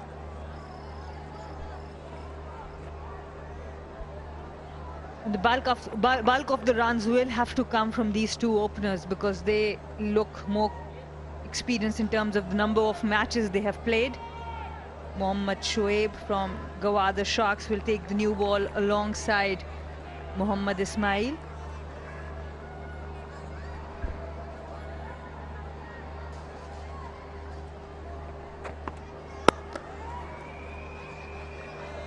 Got away with this one. Full toss, not punished. Again, shows the mindset of Habibullah. Just being watchful against the new bowler. There are big gaps when you're playing in the power play. There's no fielder on the leg side except for that deep fine. Some track and run field.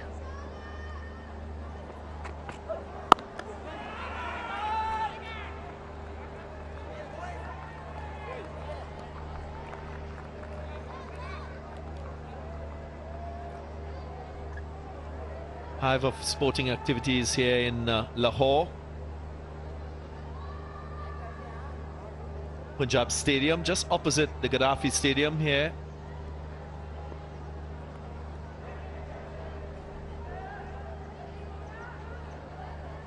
Lahore, of course, 26th largest city in the world.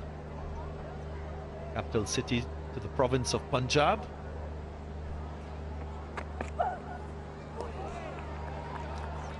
Good delivery, just a hint of away movement off the seam. A little bit nerves, you can see when you're seeing, you're watching the captain Habibullah. Not a lot of foot movement there. So many of these players will be playing their first game in front of camera, on television, their families watching from home. So many nerves involved.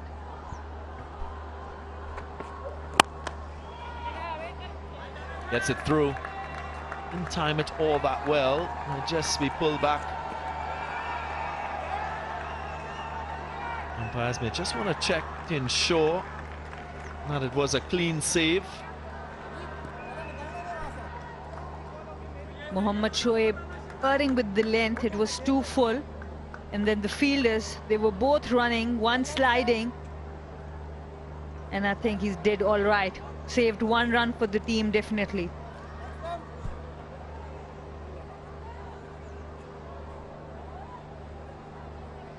Well, clearly not short of enthusiasm and energy.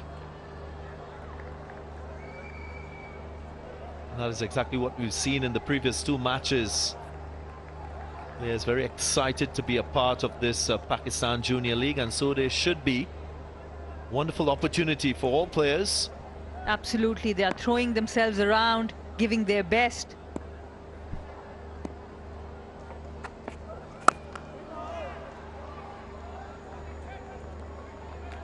And it's a good test for the bowlers. Most of the teams have got that right and left hand combination at the top. So as the new bowler, you get to bowl to do different kinds of batters. It challenges your control, your line and length.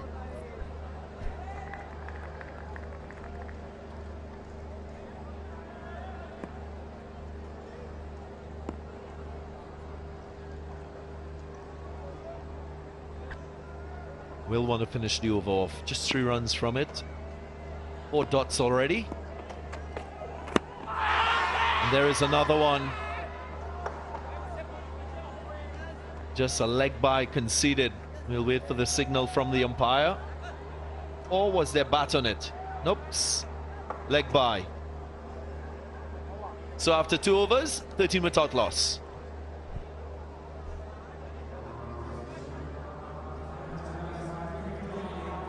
Seemed like the keeper was suggesting it was going down the leg, and he was spot on, and so was the umpire.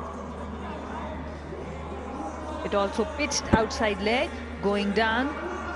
Good decision by the keeper and the umpire.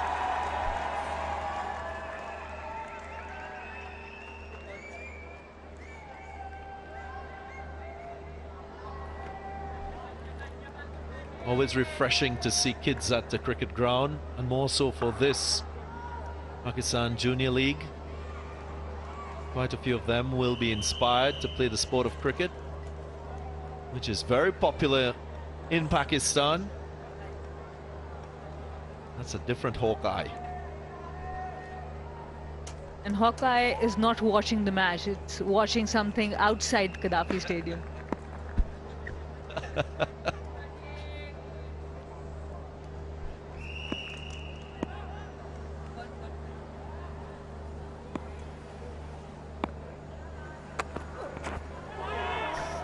Missed everything. Good pace on this delivery. Went past the batter and the wicketkeeper. 4 byes. Some serious pace there. It says 128, but it definitely looked way faster than that. Bringing in into the left-hander. That angle he created, no chance for the keeper. How impressive these seamers have been for you. Very impressive. I think the uniqueness of their bowling technique. The taller bowlers, we've seen they're able to extract a little more bounce. The shorter ones, like Ismail, just skids the ball off the surface.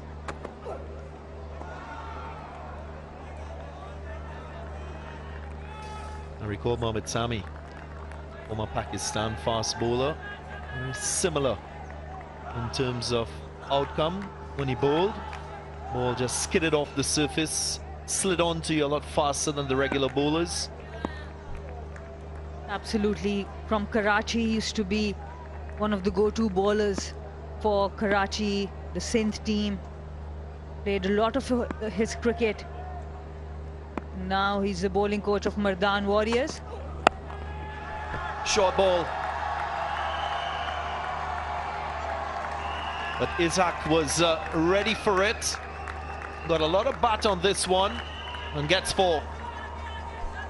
He was getting such a good swing from the fuller length delivery. Tried the short pitch delivery, but Ishaq was too good. He was on it really quickly. This will give him a lot of confidence. The first 4 came from the edge of his bat. This time, it's from the middle.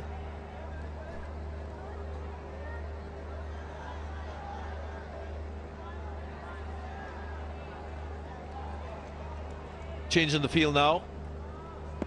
Fine leg comes into the 30-yard circle. There is a deep square.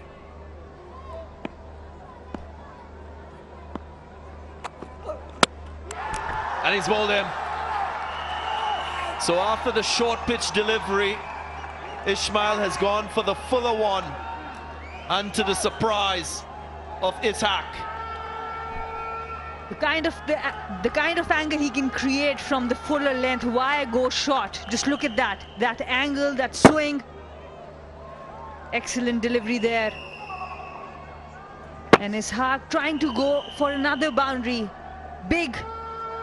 Trying to play that big cover drive, but the ball was coming in. Excellent wicket there. And Ishaq has to walk back for 8. Rawalpindi Raiders 21 for 1.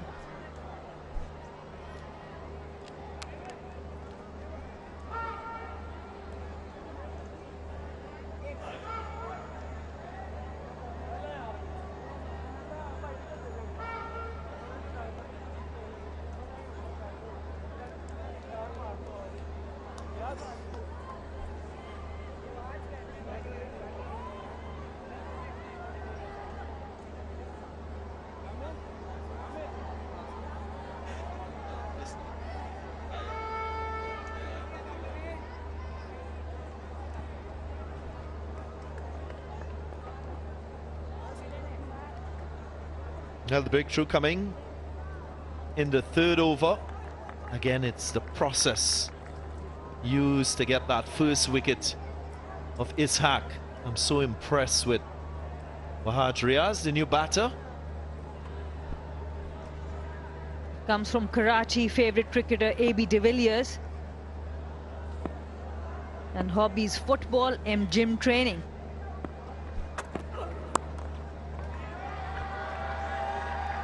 Just beats the fielder in that deep third. That's a welcome boundary for this Raiders team. Brilliant timing there. He's off the mark with beautiful time shot. Just look at that. Just timed it. Rolled the wrist over to keep it down.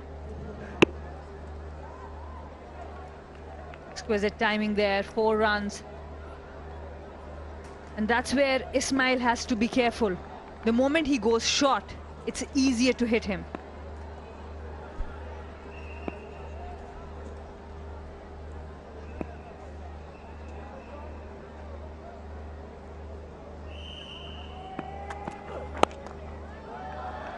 Worked away onside. Couple of runs off the last delivery. Quite an expensive over, 14 runs from it, but importantly, the first wicket. After 3, 27 for 1.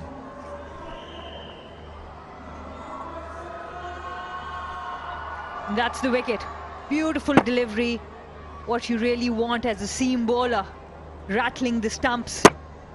Taking the off stump after you have been hit for a 4. Giving your team the breakthrough and good celebrations as well.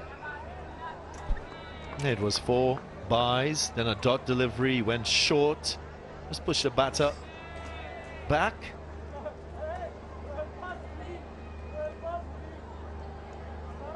Here we are so far in this match number 3. Gwadar Sharks got to 150 for 5. Thanks mainly to Minhas, his unbeaten 40 alongside Benkenstein's 33. Paved the way for that total. 3 wickets for Afnan.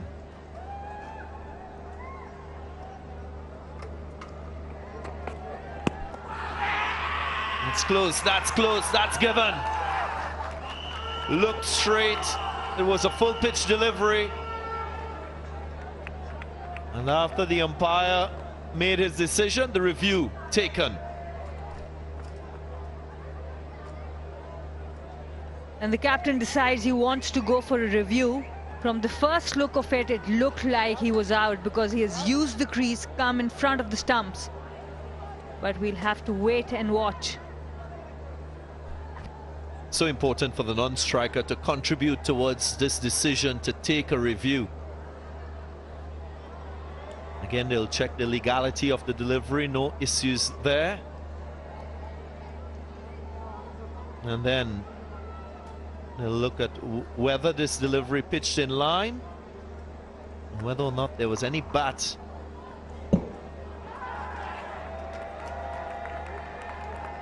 Looks quite adjacent from that first review. Absolutely, and I don't think so. He even asked the non-striker. He's the captain, he just took the review. He moved across the stumps and missed a straight delivery.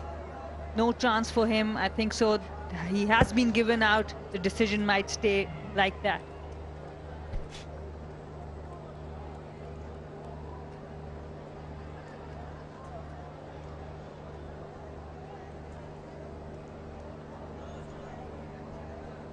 There you can see part of that leg stump. So again, confirmation that it struck in line and would have gone on. Yep. Just reconfirming his initial decision, the umpire. Walid Yaqub making the right call first up. And it's the second wicket now for the Sharks. Second wicket in 4 balls. End of Habibullah, gone for 8. It's 27 for 2.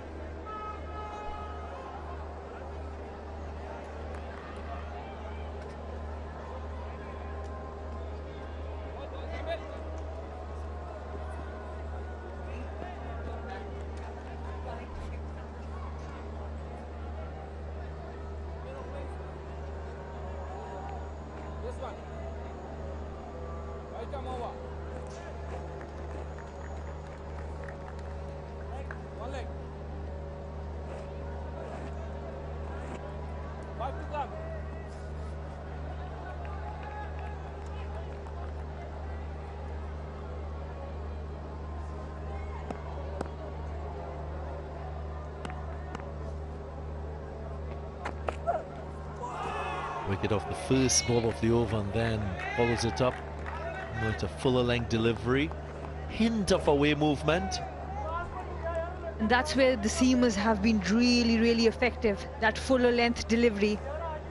This time Habibullah missing a straight one. He walked across the wicket. When you do that, you need to put that bat onto the ball. Now both the new ball bowlers have a wicket each. It's not going to be easy for Rawalpindi Raiders from here.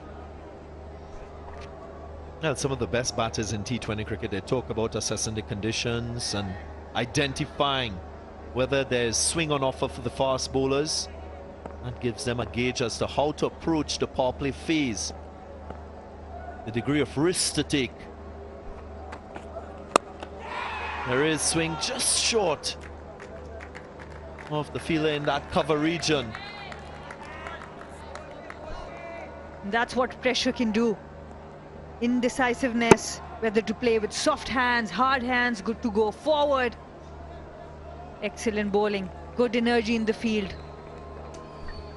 Just to finish that point, Sana, when you recognize that there's a bit of swing and an advantage for the fast bowlers, you've got to focus on the back end of the first 6 overs to try and attack. When that swing wears off, and that's so important. That ability to assess as you play in T20 cricket gives you a little bit of an advantage over the opposition. Absolutely, constructing an innings, knowing that you still have enough balls, because in T20 cricket sometimes you just want to rush things through. But like you said, assess the conditions, then make a plan and then execute. Edge. That's another one. It's all happening quickly here for the Sharks. 3 wickets already within the power play. And so Vivian Richard is happy, and why he shouldn't be. Guy Smith, he was really good behind the stumps, but couldn't bother the scorers with the bat. It was going away. Again, no feet movement there. Easy catch for the keeper. Smith has to depart for naught. So Shoaib gets another wicket. Rawalpindi 27 for 3.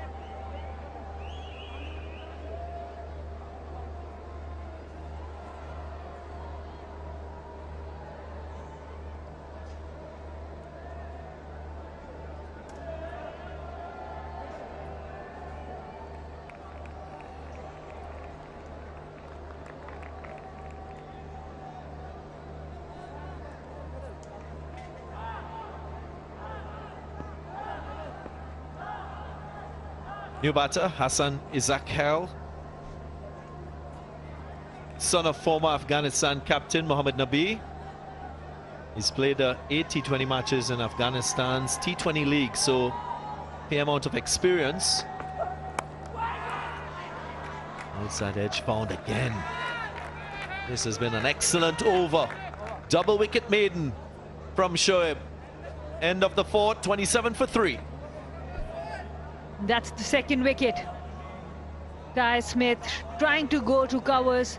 No feet movement there, and Shoaib getting his second wicket of this over. Double wicket made in the first of this competition.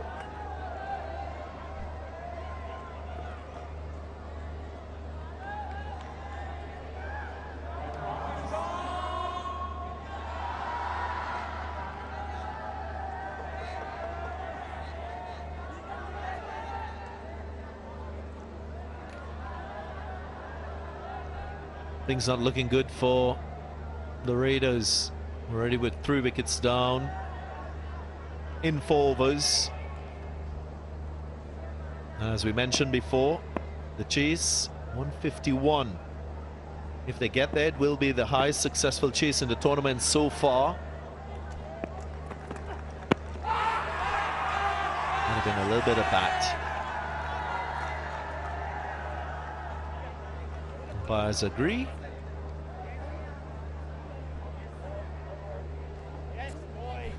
A lot of excitement there for the Sharks. It might be an inside edge.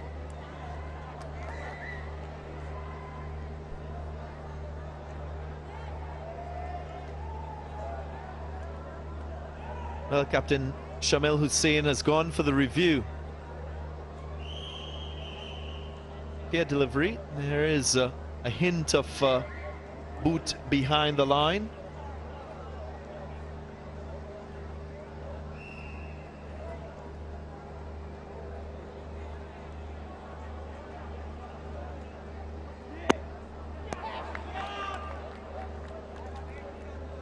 Didn't look like there was bat on that delivery. So Captain Hussain might be on to something.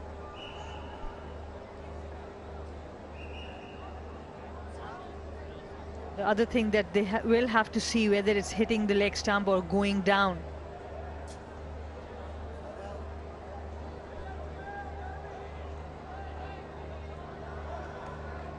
Not out, says the umpire.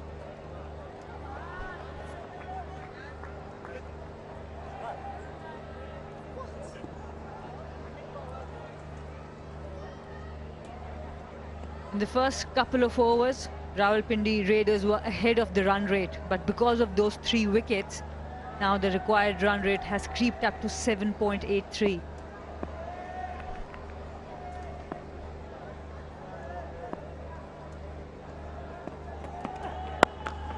Slapped through the offside. So this is the response from Wahaj after the review. He gets 4. That's good approach. You can't go into your shell after 3 wickets. Power play is the area where you need to put some kind of pressure on the opposition. Good use of feet, good shot selection there, playing with the swing.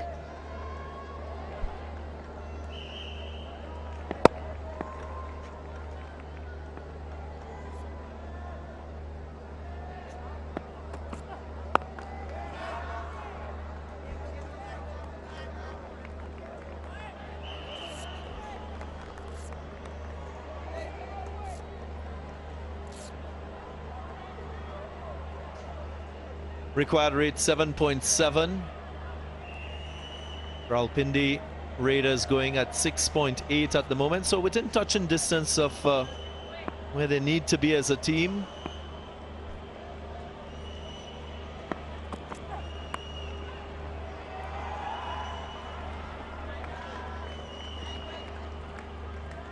Most crucial thing here for the Rawalpindi Raiders will be a partnership. They can't keep losing wickets because that's going to put them on back foot each time. So this pair, Isa Khail and Wahaj, they need to have a good partnership while the run rate is being maintained.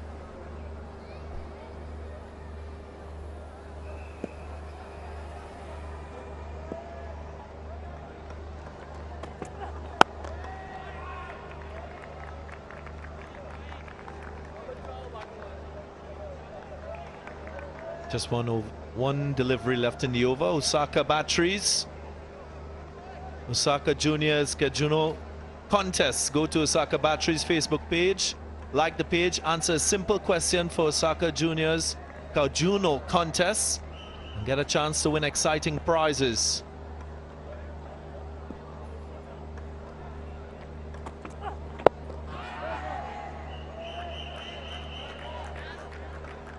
Right, dot delivery to end the 5th.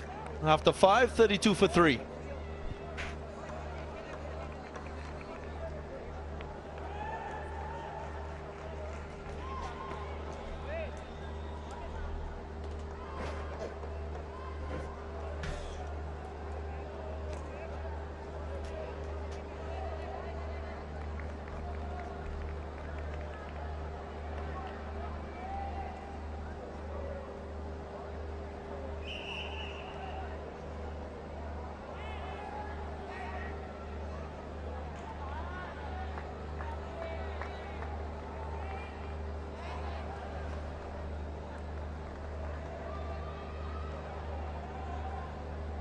in comparison, right there. It's the wickets that's the problem. 3 down compared to 1 from the opposition. And the pressure is on, because when you lose 1 too many inside the power play, and with just 32 on the board, you just feel that 151 is far, far away. Isa Khail is out there. He's Mohammad Nabi's son, and very interested to see his mannerisms are like that. That's not him, that's Wahaj.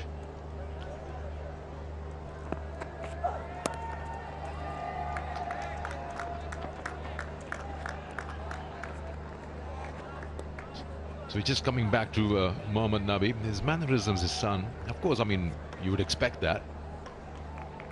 The way he came and took guard, had a look around the field, the way he carries the bat, everything.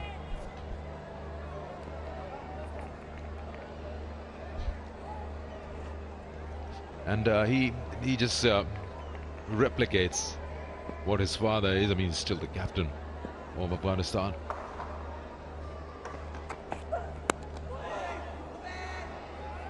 Runs here. Is it just me, Tina, or do you agree that you do see the way he carries himself? Definitely slight similarities. Some similarities that you see more so from having seen his father do certain things, bat in hand. Of course, there's stuff to do with genealogy, that's hereditary, so that will naturally be there.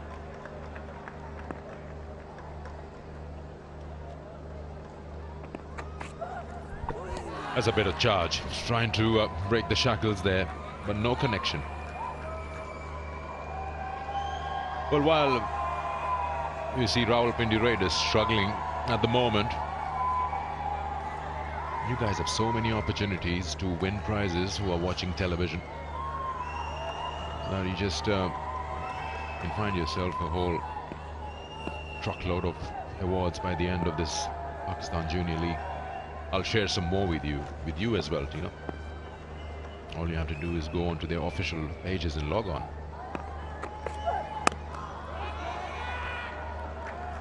The hesitation will be there. They don't want to lose any more wickets. And here's one opportunity, Tina. Go to the Kingdom Valley official Facebook page and get a chance to win exciting prizes. And you can be the next winner. Even you.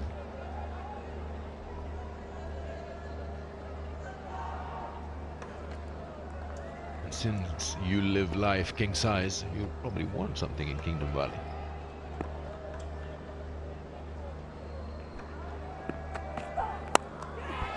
Thick edge. This goes down to third. A single only. Power play comes to an end. 35 for 3.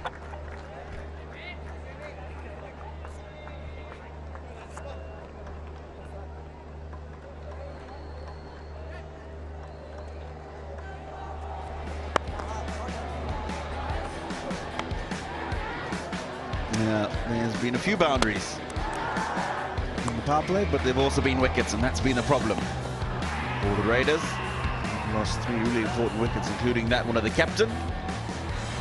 That was the last one to go. 35 for 3 after 6 overs. Second lowest power play of the 6 so far in the competition. 32 being the lowest at this moment in time.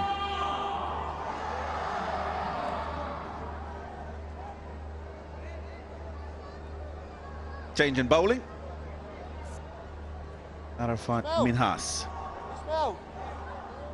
Got runs with the bat in the first innings, 40 not. We're looking to a job with the ball now.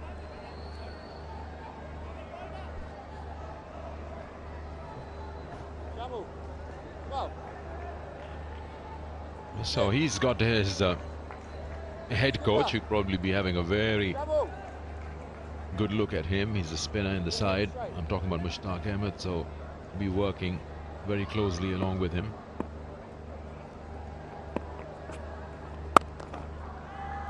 Straight away, the runs coming in. It was good to see yesterday that Imran Tahir was working with one of the spinners from Hyderabad Hunters team. That's not the team he is mentoring, but he came out and tried to help the youngster after the match. Hyderabad Hunters' mentor is Darren Sammy. That's not a bad idea. Just push the ball around, get those singles going, spend some time out there in the center, regather your thoughts and the plan that you have to chase this 150 down. Because hurrying through or trying to push the agenda will just only put you in further trouble. Bit of turn there.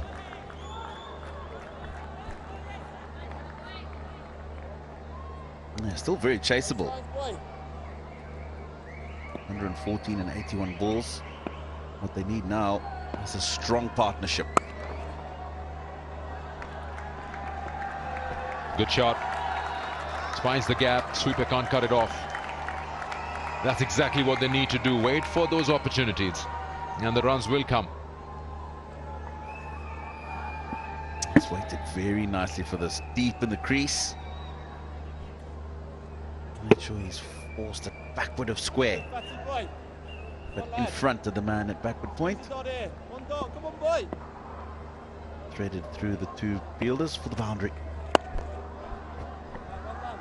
Yeah, things have been tight from Gwadar Sharks. Boundary after 2.1 overs. That's 13 balls.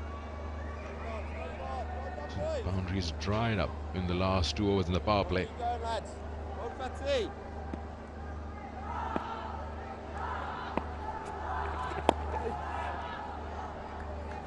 Another single there. So 7 of the over. It's 42 for 3.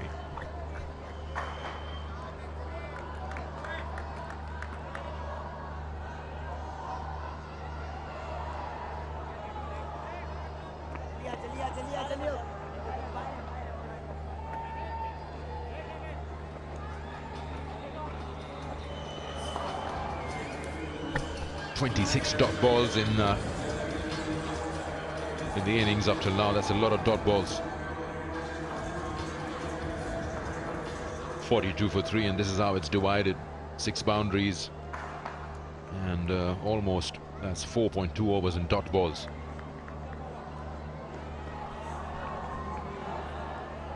More spinners. Momin Qamar into the attack. Always fascinating to see left-arm wrist spinners. You don't get many. You got one in the circuit now in Pakistan, Faisal Akram, a young boy. But in the under-19, we're good to see the left-arm wrist spinners.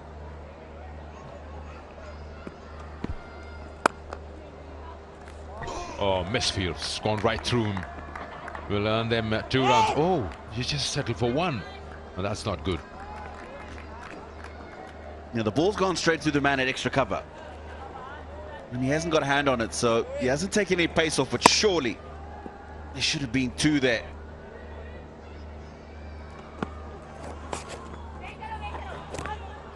Oh, another misfield. Now, this is not necessary. They've done extremely well to get themselves in the position they're in. 44 for 3, the opposition halfway through the 8th over. Now, this is just elementary mistakes. Lifted the head. And keep his eye on the ball. More runs here. Just Momin Qamar, we're talking about the left-arm wrist spinner. He's had a good outing not so long ago. Central Punjab school cricket. He was part of that. He played the final here in this ground, in Dafi Stadium. Bowled a good spell. Yeah, that's one way of trying to play spin. Just make room, find those gaps. Keep that scoreboard moving. That 8.6 required run rate is still gettable as long as you can maintain this 5.86 runs and over. You're still in the game. You can always fancy your chances scoring 20 in the last 2. That's good, smart cricket. 5 of the over. 47 for 3.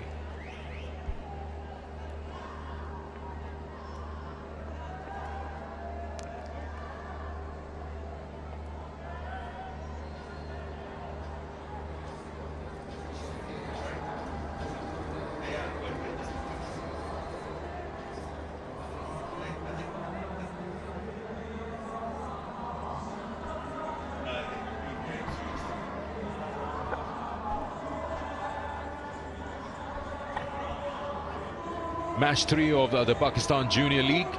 Rawalpindi Raiders struggling a bit at the moment, 47 for 3. They need 1-5-1 to win this. This is what's happened up till now. Minhas, who was bowling just a while ago, 40 not out of just 24. Benkenstein up in the order, opened the innings for Sharks, 33 of 25. Got to 150. Afnan bowled well, for 4 overs, 3 for 20.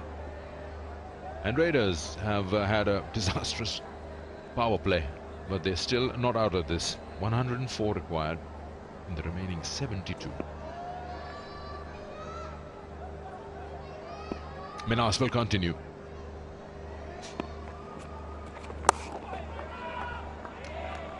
He's taking his chances, team, cutting the ball from right in front of the stumps.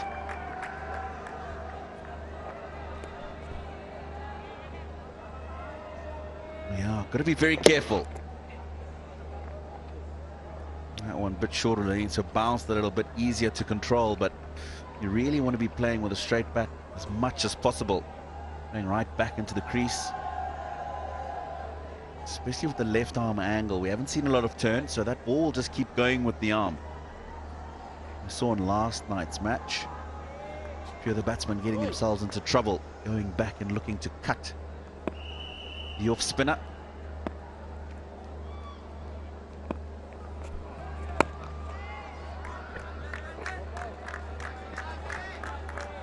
Just saw Viv Richards in the dugout. It's the way he was watching that fielding attempt from his team. Young boy Momin diving to his left. It's just the intensity. He just gets so involved. He loves it. Same way with Quetta Gladiators. He's their mentor. He jumps at every wicket taken. Stands up and applauds and claps for a boundary hit. Very good, lads. Very good. You remember one of his talks to a youngster telling him, think you are Viv Richards. Going up here, boys.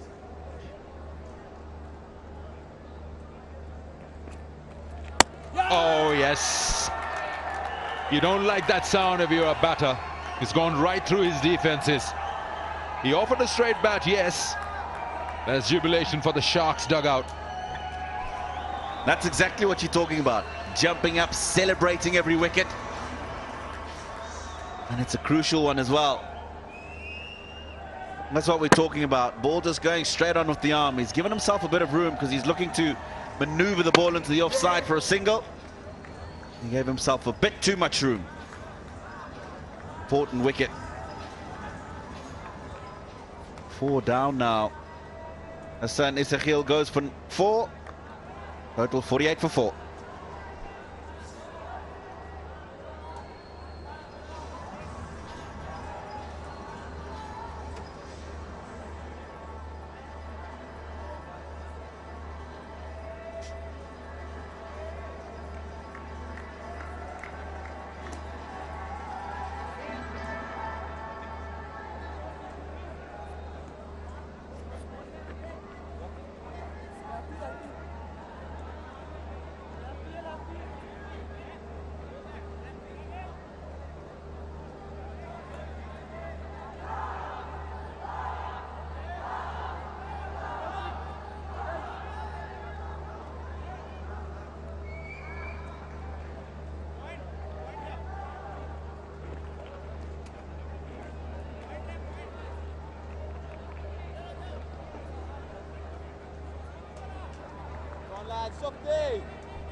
Asir Mughal bowled the 19th over. He's here out to bat the all-rounder. Favourite cricketer Ben Stokes. Haris Rauf is the bowler he wants to hit out of the park. He'll probably get his opportunity if he keeps playing this well. He's reached this platform. Who knows, he gets picked somewhere by a franchise in PSL and he faces Haris Rauf.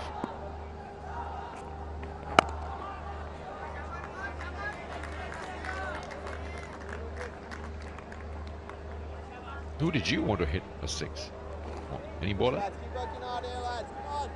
I know, but I'll wait for your answer. It's a harsh question because my whole international career, Sikandar, I didn't have 1 6, so I had a lot of love to try and hit 6s. But it wasn't something that was on my forte. In fact, I lie, I had 1 6 in New Zealand in a one-day game, shockingly. He's chopped it onto the stumps. That's the end of another wicket. Rawalpindi Raiders are completely in all sort of problems. 2 wickets in the over. And the set batter, Wahaj, has to walk back. Now, this is not a good shot. Trying to force the ball away. What he's done well is held the ball back, given it a bit of air. And he's got through the shot before the ball's got there. Bottom edge. Look where his left foot is. Leg stump, ball's way outside the off. So Vivian Richards celebrates once again. And Rawalpindi in murky waters. 49 for 5. Riaz goes for 23.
Afnan Khan, 18 years of age, comes from Karachi. Favorite cricketer A.B. de Villiers. And Ronaldo is very famous amongst all these youngsters. Quite a few of them have picked Ronaldo as their favorite sports person. Favorite holiday place up north, Murray.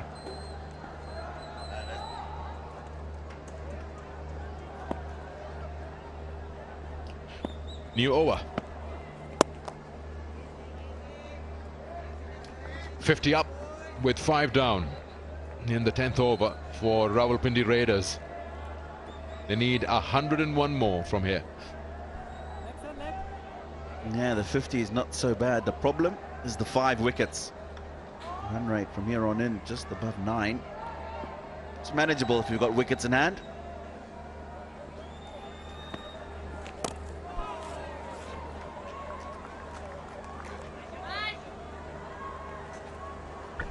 Yeah, Decode official smartphone partner for the PJL 2022. Visit Decode social media pages and win fabulous prizes. That's a good looking shot. Won't get a boundary though. Come back for the second. There's always an offer. They had to run really well to get there.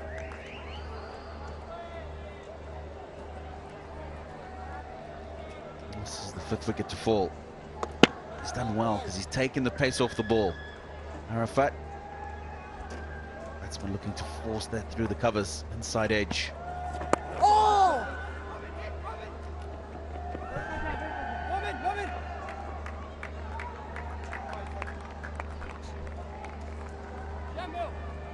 The problem is that we've been losing wickets regularly. You just look at the fall of wickets. They lost the first at 38, then 53. We've been losing it in pairs, 72, 83. I beg your pardon. Compared to Rawalpindi, how close they are. 21, first wicket. 27, 27, wicket 2 and 3. Wicket 4 and 5, 48, 49. When you lose them in pairs, just find it very tough to get things moving for yourself towards the target.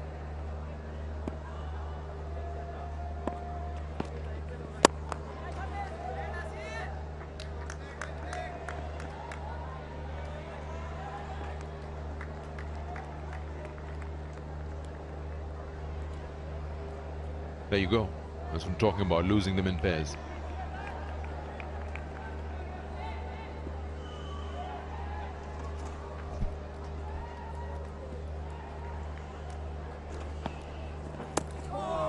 It's a quick one. Wasn't anywhere close to that. 10 gone, it's 54 for 5.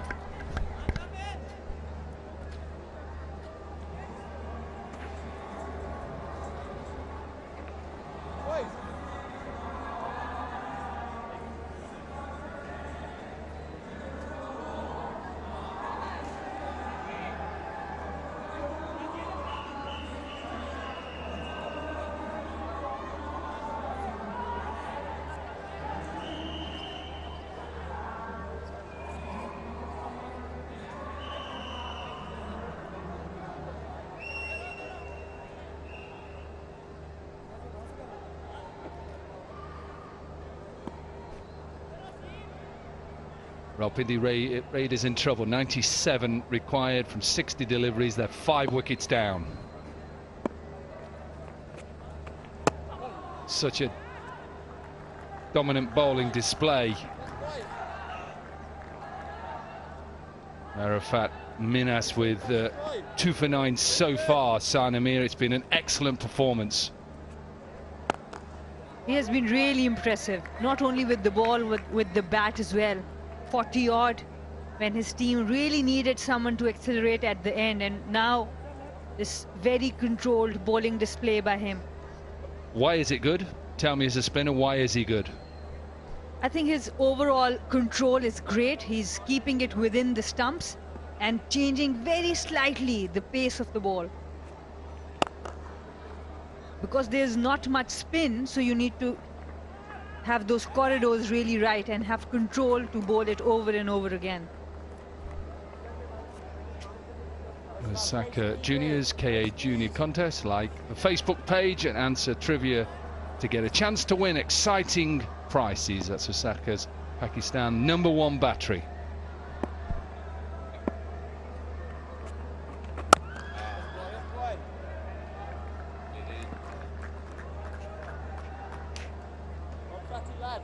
And the required run rate now up to 10. It started around 7 and now it's up to 10 because of the fall of wickets.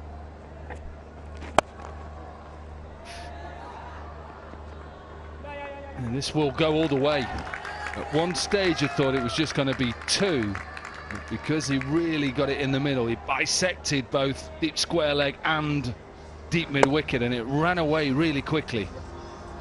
A rare bad delivery from Arafat Minhas, and Mughal was on it really quickly, transferred the weight well and played it in the gap perfectly.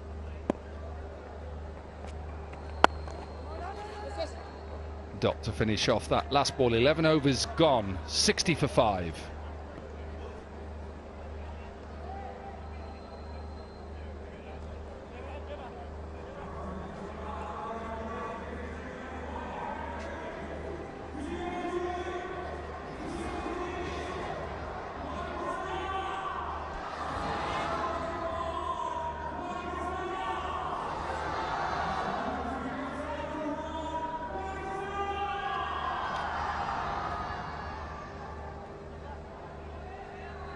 Bottom right-hand corner is the important one. 91 from 54, but Rawalpindi Raiders, that's not going to be easy. They're 5 wickets down. Partnership is what is 11 from 12.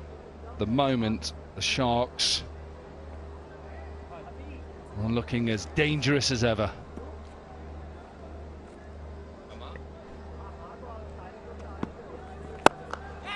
Powered down the ground to long off and taken. Couldn't get it up and over. Not sure if you're picking up this celebration. It is like an Imran Tahir celebration. And Rawalpindi lose another wicket.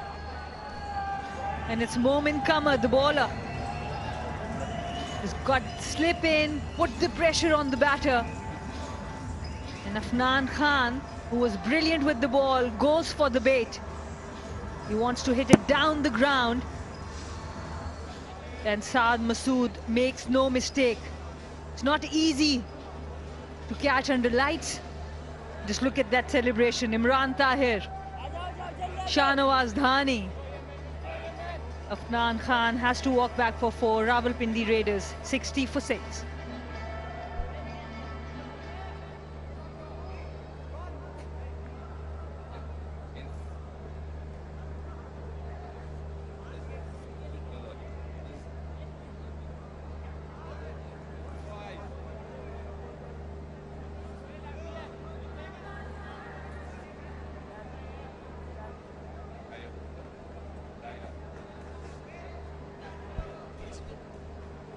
Zaya-Ullah, born in Karachi, favourite cricketer Ravindra Jadeja.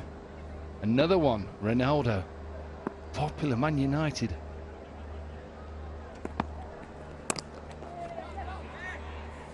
I'm sure if he's watching this, Ronaldo, he'd be hoping that he'd get on that team sheet. He's on everybody else's sheet here. Absolutely, how one sportsman from one sports inspire others.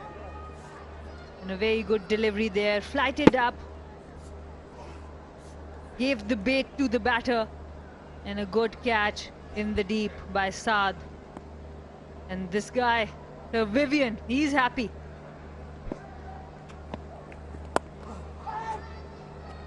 Just his enthusiasm, I think that will rub off. You know, forget the fact he was one of the greatest ever. I think we know that. You look at his stats, that says that. Just the fact he's in that dugout, he is celebrating every wicket like he is still captain of the West Indies. Oh, a little inside edge, that just saves him. Absolutely, the passion of Sir Vivian, and then the self-belief. The kind of self-belief he has in himself, he kind of extends that to everyone around him.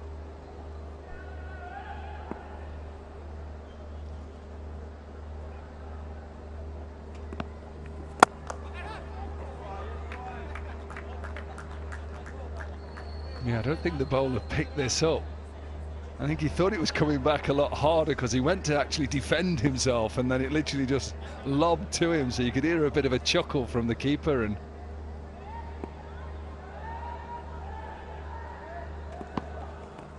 oh, careful with that ball just running on. Another good over. 12 overs down, 62 for 6.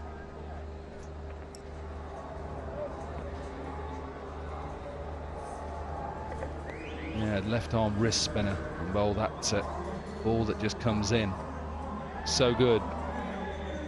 He could have got early wickets. There's a few balls with Yorkers that were squeezed out and went for boundaries. The pace up front, 1 for 19 for Ismail, 2 for 6 for Shoaib.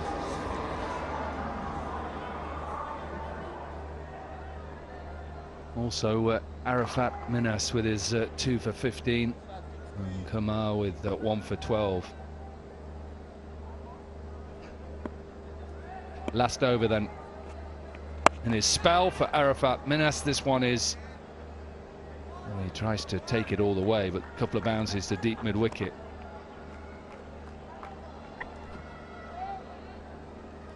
And Arafat Minhas, he has definitely made an impact on this game. Scored a quick 40 not out on 24 deliveries. Now has taken 2 important wickets.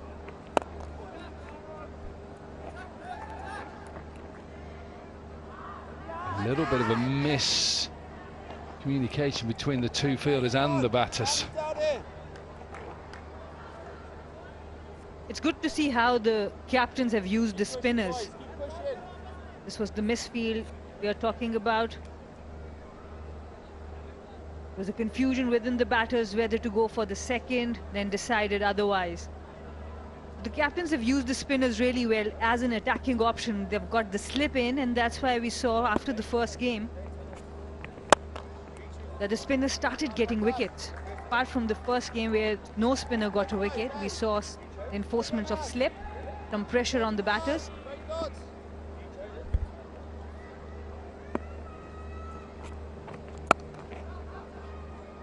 a little bit of a misfield again.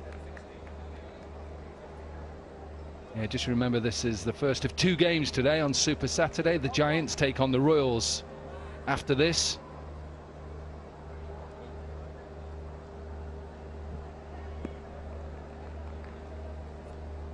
Giants who lost their opening game.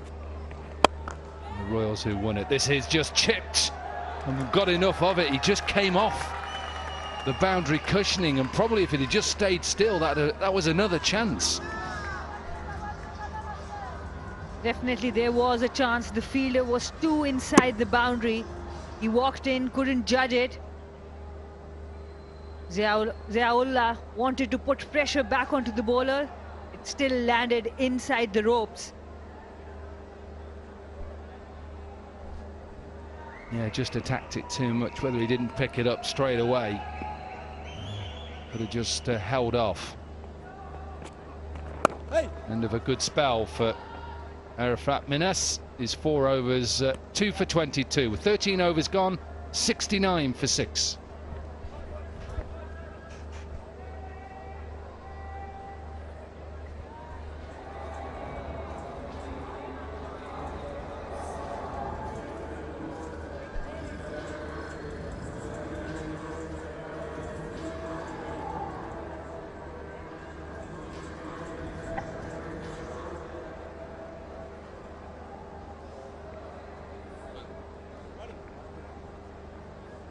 Yeah, that is that second game, match 4 of the Pakistan Junior League.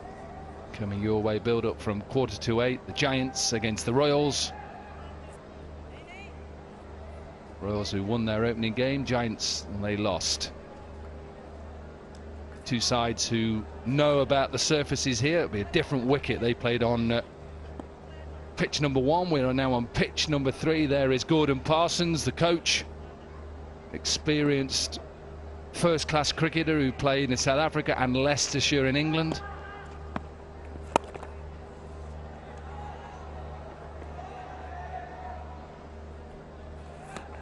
Momin Kamal, the left-arm wrist spinner, has already taken 1 wicket. 3 overs, just 13 runs. So the overall bowling unit for Sharks have displayed brilliantly. That'll be a wide. Yeah, I've played a lot against Gordon Parsons, who's coach, and he always knew when he was going to bowl a bouncer because he ran in 5 miles an hour quicker. No, you actually knew it. He'd run in down the slope at Leicester, and he'd run in so much quicker. Here he comes, another bouncer. Gordon Parsons. Good bowler, though. Very good bowler. How many pull shots do you remember of him? Oh, no, I didn't pull. I just got down. I just got to duck it. I wasn't good enough to do that. He's a character, though. He's an experienced coach, good character. In the air. Should be taken. It's gone a long way up. Oh, again misjudged and bounces away for 4. Now, whether that went into the floodlights, it should have been another wicket. Fielding is one area that these teams will really have to work hard along the way throughout this tournament. Some of them would not have played under lights. Adjusting to that, he overran it, tried to come back. Disappointment for the bowler. Oh, nicked. Big nick. You could hear it given as well. This one just goes the other way, grips into the surface. It's a good catch. And although he's disappointed that previous delivery was put down, he has Zaya-Ullah out. 75 for 7. Excellent delivery, a lot of revolutions on the ball, and excellent take behind the stumps. Good teamwork by Sharks. Celebrations are in place. He's got a different celebration for every wicket. Takes out Zia-Ullah for 10. Rawalpindi Raiders 75 for 5. 75 for 7.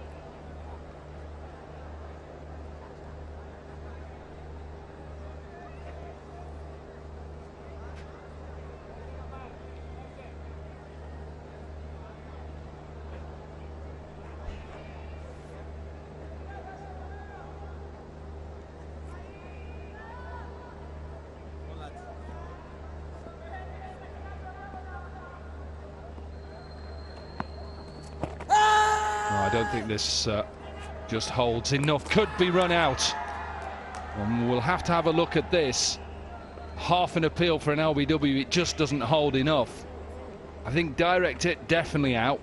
It's just whether, because it's gone to Eklund, the keeper, whether that's taken enough time out of it for Mughal to get home. Yep. Good from Eklund. He's in front of the stumps to use the momentum of the throw. So just couldn't quite get there in time.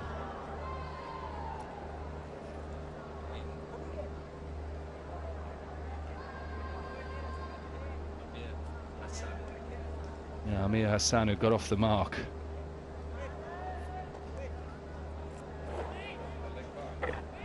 Actually, it was a leg by, so he didn't get off the mark. He got off strike. The required run rate now out of control. Looks like that. 12.16. We have seen teams chasing really well on this ground. This one is hit well. Took the strike. Last ball of the over. Finish it off with a maximum of 6. We're 14 overs down, 82 for 7.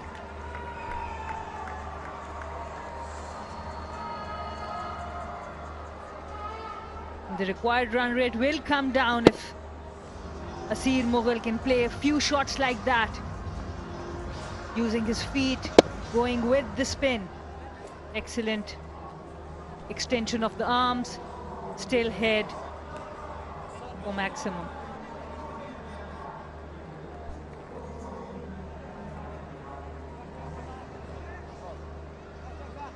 Yeah, end of a good spell as well for Momin Kemar with his 2 for 24 off his 4 overs.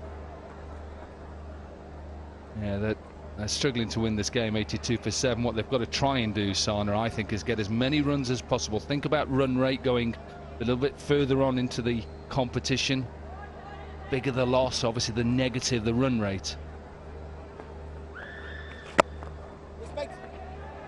Absolutely, and here the Gwadar Sharks will have to be careful. They need to go back to their main bowlers and get them out as quickly as possible, because the net run rate will be as important for them as well.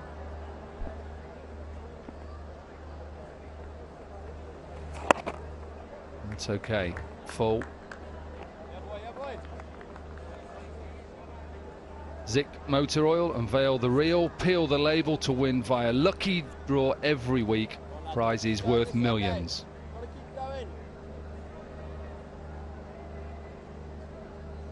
Yeah, you're right. Just finish the game off sensibly as a fielding side. Make sure that they can make this win as big as possible. Again, for the winning side, it's about that positive run rate. Never know going down if the wins are all similar and head-to-heads, and it goes. He was involved in a very good partnership with Arafat, 54-run partnership.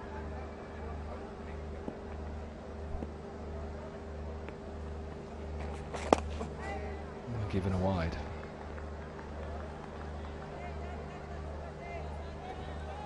You can just see that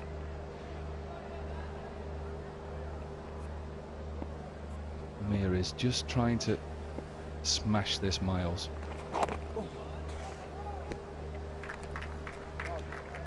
End of the over. 15 overs gone, 87 for 7, and it's time for drinks.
Not the best run chase so far by the Rawalpindi Raiders.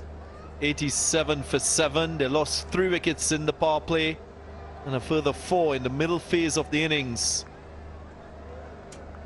Really hurt their chances of getting this target score. 151 is what they require. Problem. Well, you have an opportunity to win. Raiders might not. And that's visit the Inveric Solar Energy social media page. Get a chance to win exciting prizes. And you can be that winner. All you need to do is go on their official page right now. Just get that feeling that they did not really plan this chase out.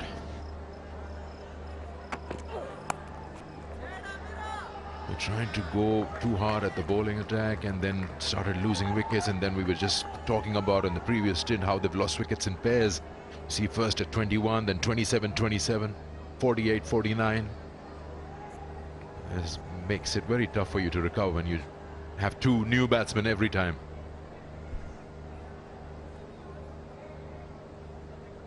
Indeed, only 3. Colin Munro and the coaches in this side will be happy. That's in the gap. The placement was superb, using the pace of the ball. He likes it, Toby Radford. Yeah, that's smart cricket. He's used the pace on the ball. He's just opened the blade and he's played it away from that third man fielder. That's a very T20 style of cricket. He's not hitting it hard. He's just using the pace and the width available and raced away. So can I also compare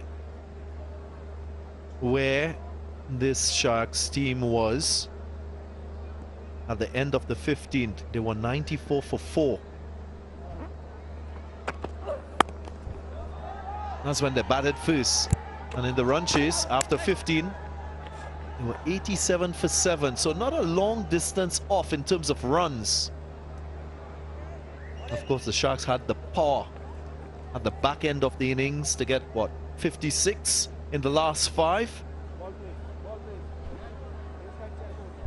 Yeah, that's it. That's exactly what it is all about. If you have some wickets in hand, they had around 6 of them. And then they could express themselves. Yeah, that's fine.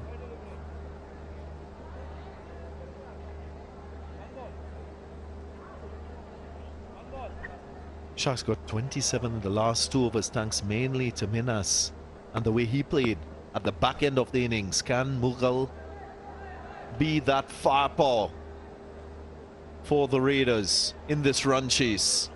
Has to believe. That's the first hurdle.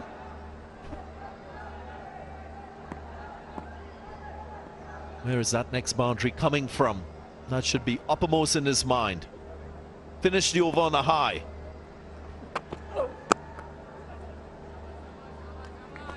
Brilliant Yorker by Ismail. Ends his 3rd and ends the 16th over. 96 for 7.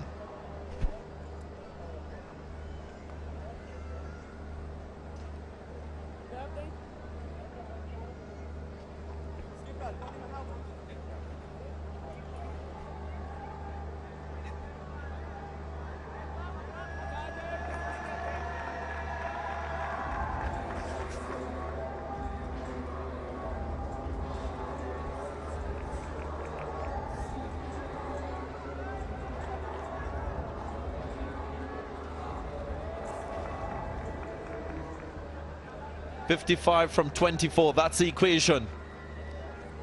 Still doable.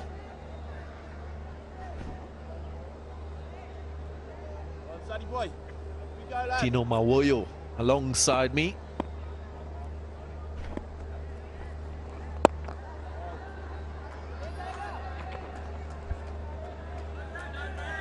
Yeah, the equation a little too tough now. Darren. 15.83 to the over.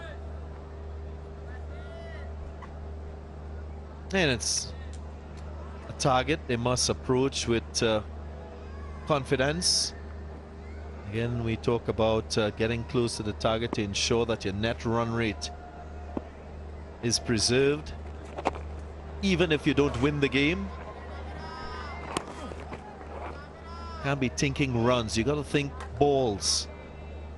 An easier way of looking at it is looking at the number of boundaries you need to hit within the remaining balls available. 22 balls available still in this run chase.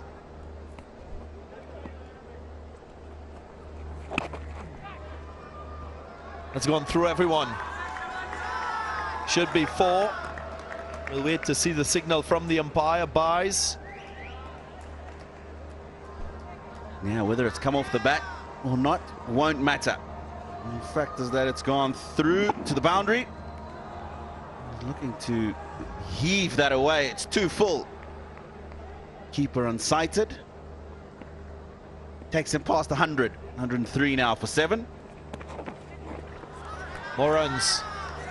Should at least be a couple.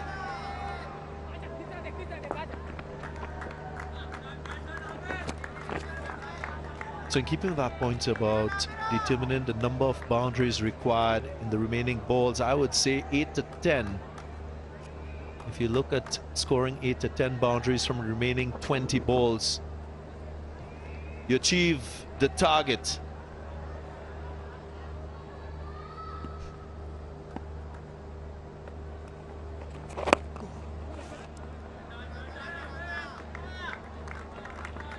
He's had to fight hard just to keep his shape. Come down the wicket, looking to play a big stroke.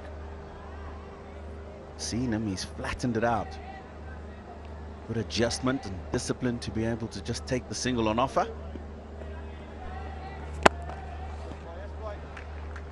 And the dot to end. 10 runs coming from the over after 17, 106 for 7.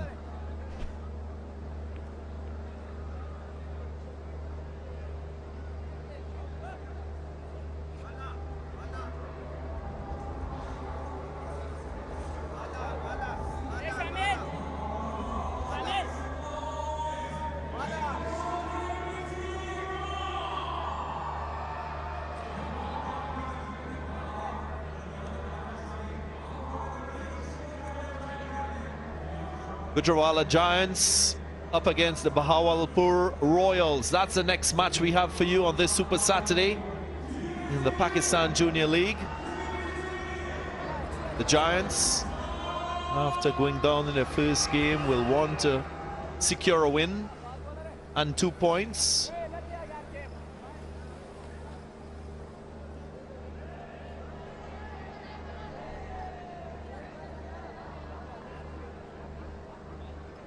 New bowler, Luke Benkenstein. Might be a good bowler to target, especially when you're searching for boundaries. Right arm leg spinner. Left-hander will certainly target him. We saw in the last over, even with the ball turning away from him, looking to take advantage of that long on deep mid-wicket area.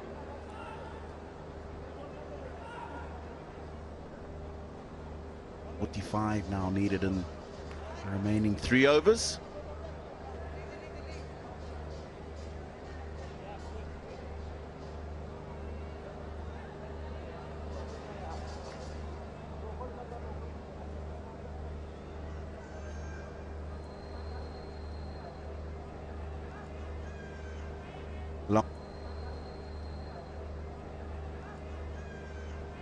Long on, a very wide long on. Deep mid-wicket, and then a backward square.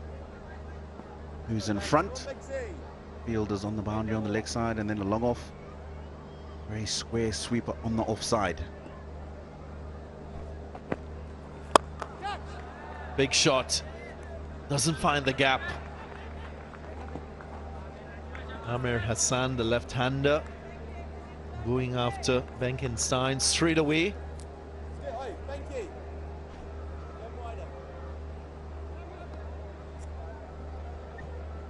Now another left-hander in that of Mughal. Well set on 26 from 22. He goes and doesn't make contact, so straight away wicket for Benkenstein. The move to use the leg spinner working for this Gwadar Sharks team. Sir Vivian Richards enjoyed that one. Rather subdued celebration from Benkenstein. Looking to get on with things, Mughal. Sneaking under the bat. And another crucial wicket. I wonder what that celebration means. He'll obviously do. But the 8th wicket falls. Asir Mughal goes for 26, 107 for 8.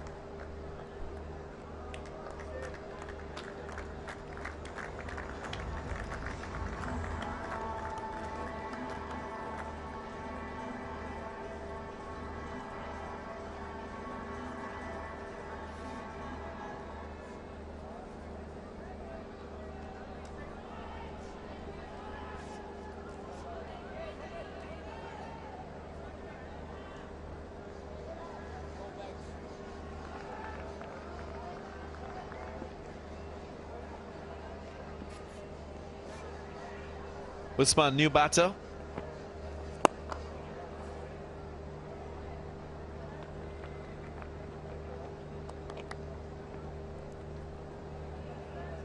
Down into the lower order. Good variety already shown by Benkenstein. It was the wrong one that got the last wicket. That of Mughal.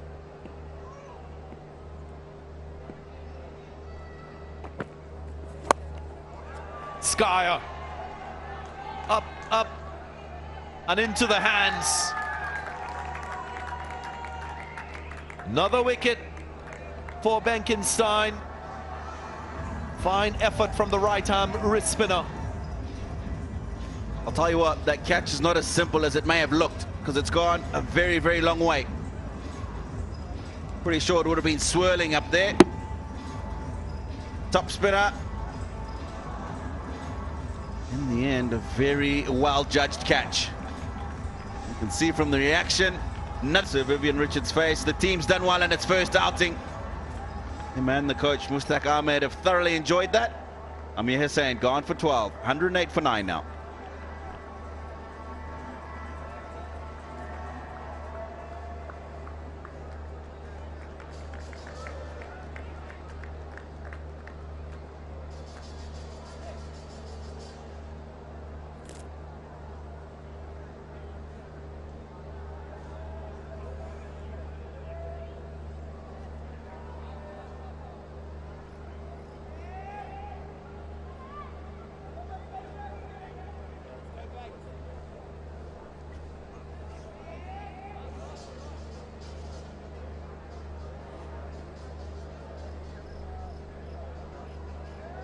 Zanfar, the new batter. Again, the importance of wrist spin in T20 cricket on show. Always an attacking option for a fielding captain. You mentioned that top spinner. We saw the Googly. They got the previous wicket. Not turning the ball into the left-handers. Benkenstein using good options. Now against the right-hander, the conventional wrist spin. He's shown good control in his first over. And a successful one it is. 2 wickets and just 4 runs. After 18 overs, 110 for 9.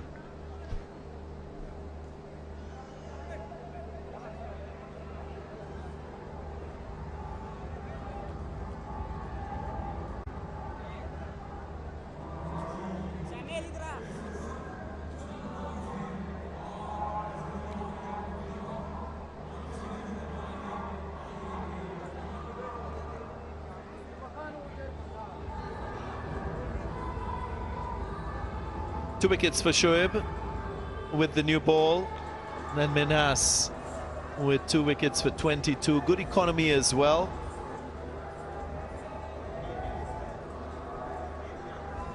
Left-arm orthodox spinner Minhas. Kamar picked up 2 already. And then Benkenstein, another spinner with 2 wickets for this Sharks team.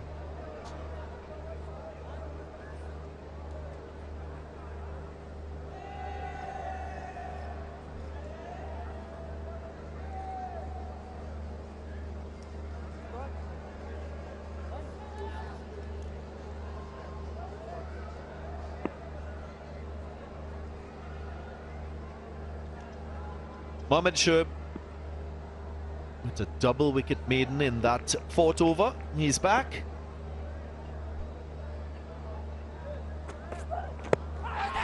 That might be another one, just might be another one. Or maybe height. Maybe height, possibly just a hint of the ball sliding down the leg side.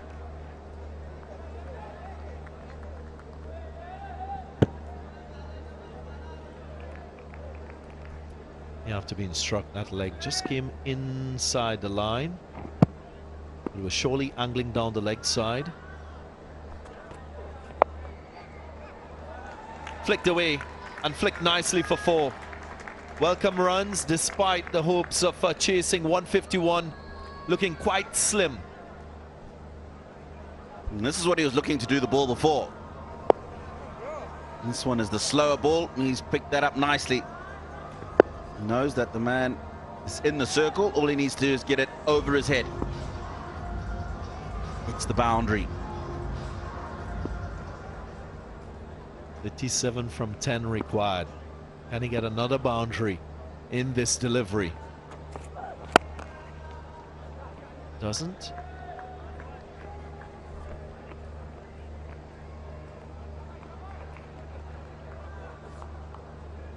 Zik Motor Oil unveil the reel, peel the label to win via lucky draw. Every week, prizes worth millions on offer for you. Please don't miss out.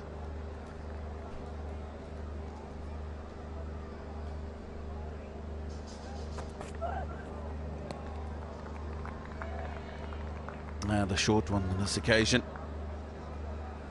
Zanfar looking to play the pull shot. Ball onto him before he knew it was. 36 required from the last 8 balls. It'll have to be a monumental effort from here on.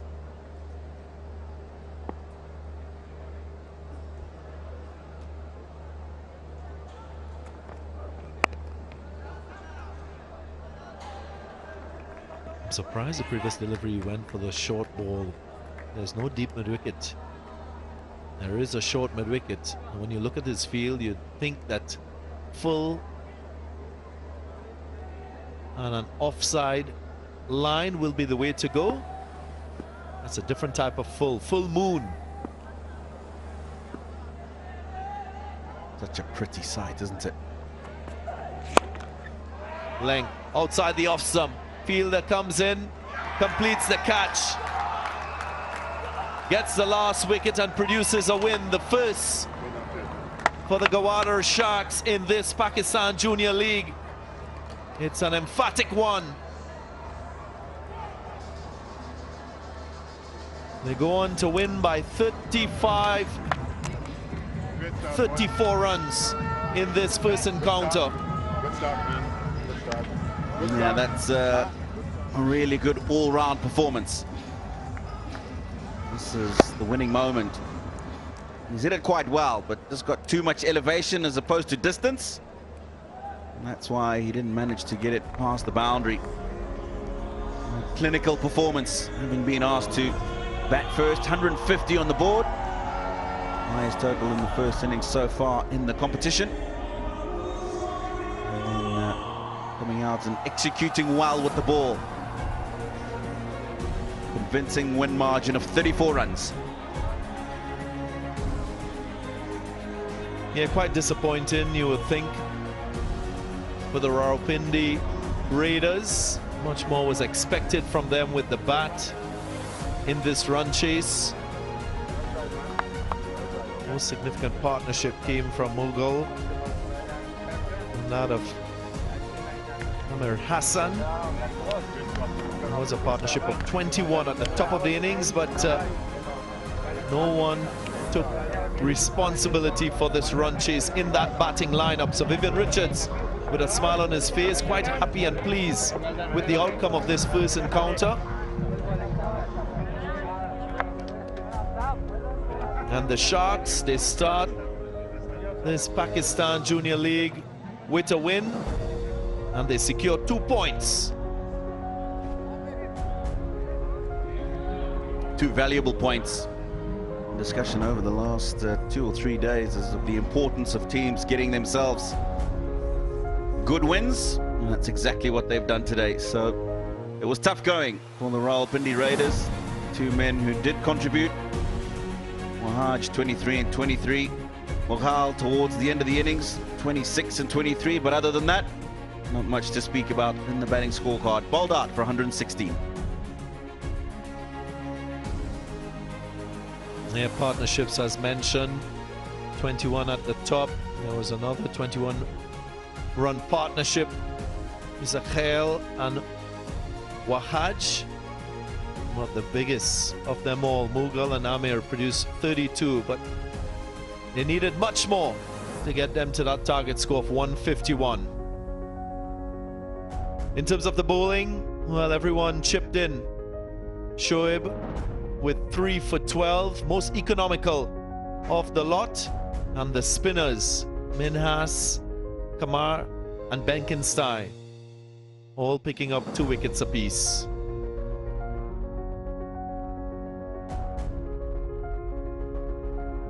So a wrap of this match number 3. The Sharks batting first produced a very good score, 150 for 5.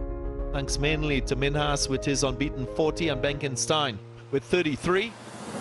Run chase was always going to be challenging, especially if you lost 3 wickets in the power play. The Raiders never recovered. The Sharks going on to win by 34 runs in this encounter. Right, we're going to take a short break, and when we come back, we'll have the post-match presentation.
Welcome back to the Gaddafi Stadium here in Lahore, Pakistan, as we come to the end of match number 3. A look at that run chase by the Raiders. They needed a good start. They got to 21 after some lovely strokes by the openers. Before this happened, first wicket to fall, that of Ishaq Ali. Then the second, Habibullah, the captain, had to depart. Yeah, they were scoring quickly enough in the beginning. Boundaries all around. The problem was they lost too many wickets too early. The spinners continued to take wickets. We've seen the trend over the last couple of innings that captain's very happy to get the spinners on. And they're starting to do the job as soon as the power play is done. Yeah, they struggled to get batters getting starts and continuing their innings. Only 3 players getting into double figures. Wickets kept tumbling. The spin from Karma, Minhas, and that of Benkenstein.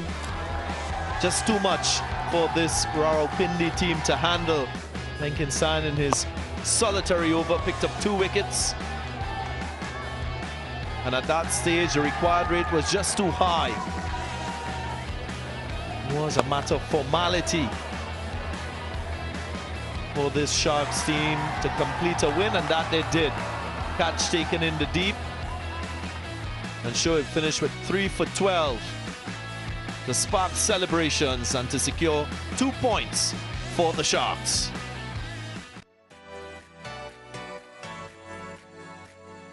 So again, the Sharks doing very well, batting first, getting to 150, and the Raiders in response could only muster 116. Sharks winning by 34 runs. Let's now join Sikandar back for the post-match presentation.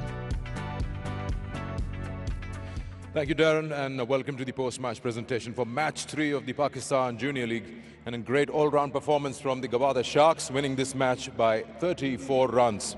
Before we call upon the winners of various prizes here, I'll introduce our presentation party, starting from my left, Mr. Faisal Hasnain, CEO, Pakistan Cricket Board. Welcome in fan engagement, Pakistan Cricket Board. Mr. Nasir Mahmood, sales partner, Inverix Solar Energy. And last but not the least, Mr. Mia Rizwan Majid, Zonal Chief, State Life Lahore. Let's start off with the PCB best batter of the match, and it's a cash award of 25,000. I'll request Mr. Salman Masood to step forward, and he'll be handing this over to Luke Benkenstein for his 33 of 25. Great knock, opening the batting for Gwadar Sharks and winning this award for the best batter of the match from PCB. Next up, I'll request Mr. Nasir Mahmood. He'll be presenting Inverix energetic bowler of the match. It's a cash award of 25,000 rupees. And this goes to Afnan Khan for his brilliant 4-over spell. 3 for 20.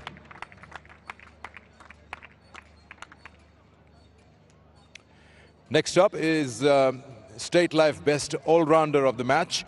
And I'll request Mr. Mia Rizwan Majid to present this cash award of 50,000 rupees to the State Life Best All-Rounder of the match. That's Arafat Minhas. 40 of 24 deliveries with the bat, and then it's 4 overs, 2 for 22 with the ball.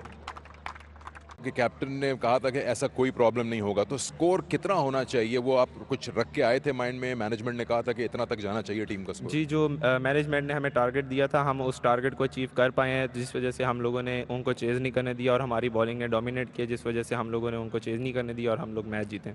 आपकी bowling भी शानदार रही, 2 for 22। आप bowling allrounder है, batting allrounder है? जी, ये अभी तक मैं खुद नहीं डिसाइड कर पाया कि मैं बॉलिंग ऑलराउंडर हूँ बैटिंग ऑलराउंडर, क्योंकि कभी किसी मैच में बैटिंग में ज़्यादा परफॉर्मेंस हो जाती है, कभी बॉलिंग में। चलिए, बहुत मज़ा आया आपकी परफॉर्मेंस देख के। Congratulations. Habibullah, the losing captain from the Rawalpindi Raiders, he'll come and have a few words with us. अभी बॉलिंग में आप लोगों की परफॉर्मेंस अच्छी रही है, 150 बनता है यहाँ पर। कहाँ आपको लगता है गलती हुई है चेज़ में? जी बिल्कुल, शुरू में हमारी बॉलिंग बहुत अच्छी हुई। इन द एंड अगर आप लास्ट 5 ओवर लेते तो उसमें थोड़ी बहुत हमारी रन्स लगे हमें, लेकिन 150 चेसेबल था, हमारे टॉप ऑर्डर थोड़ी बहुत कोलैप्स हुई जिसकी वजह से हम टारगेट थोड़ा मुश्किल रहा और बैटिंग स्ट्रेंथ हमारी अच्छी थी लेकिन इंशाल्लाह कमबैक अच्छा होगा। पहला मैच था आप लोगों का, मैं यही सारे कैप्टन से पूछ रहा था कि पहला मैच थोड़ा असेस करना होता है, तो कहाँ एरियाज हैं ऐसे जो आप इनको फाइन ट्यून करना चाहेंगे अगले मैच में, जिन पे आप ज़रा ज़्यादा जोर देंगे?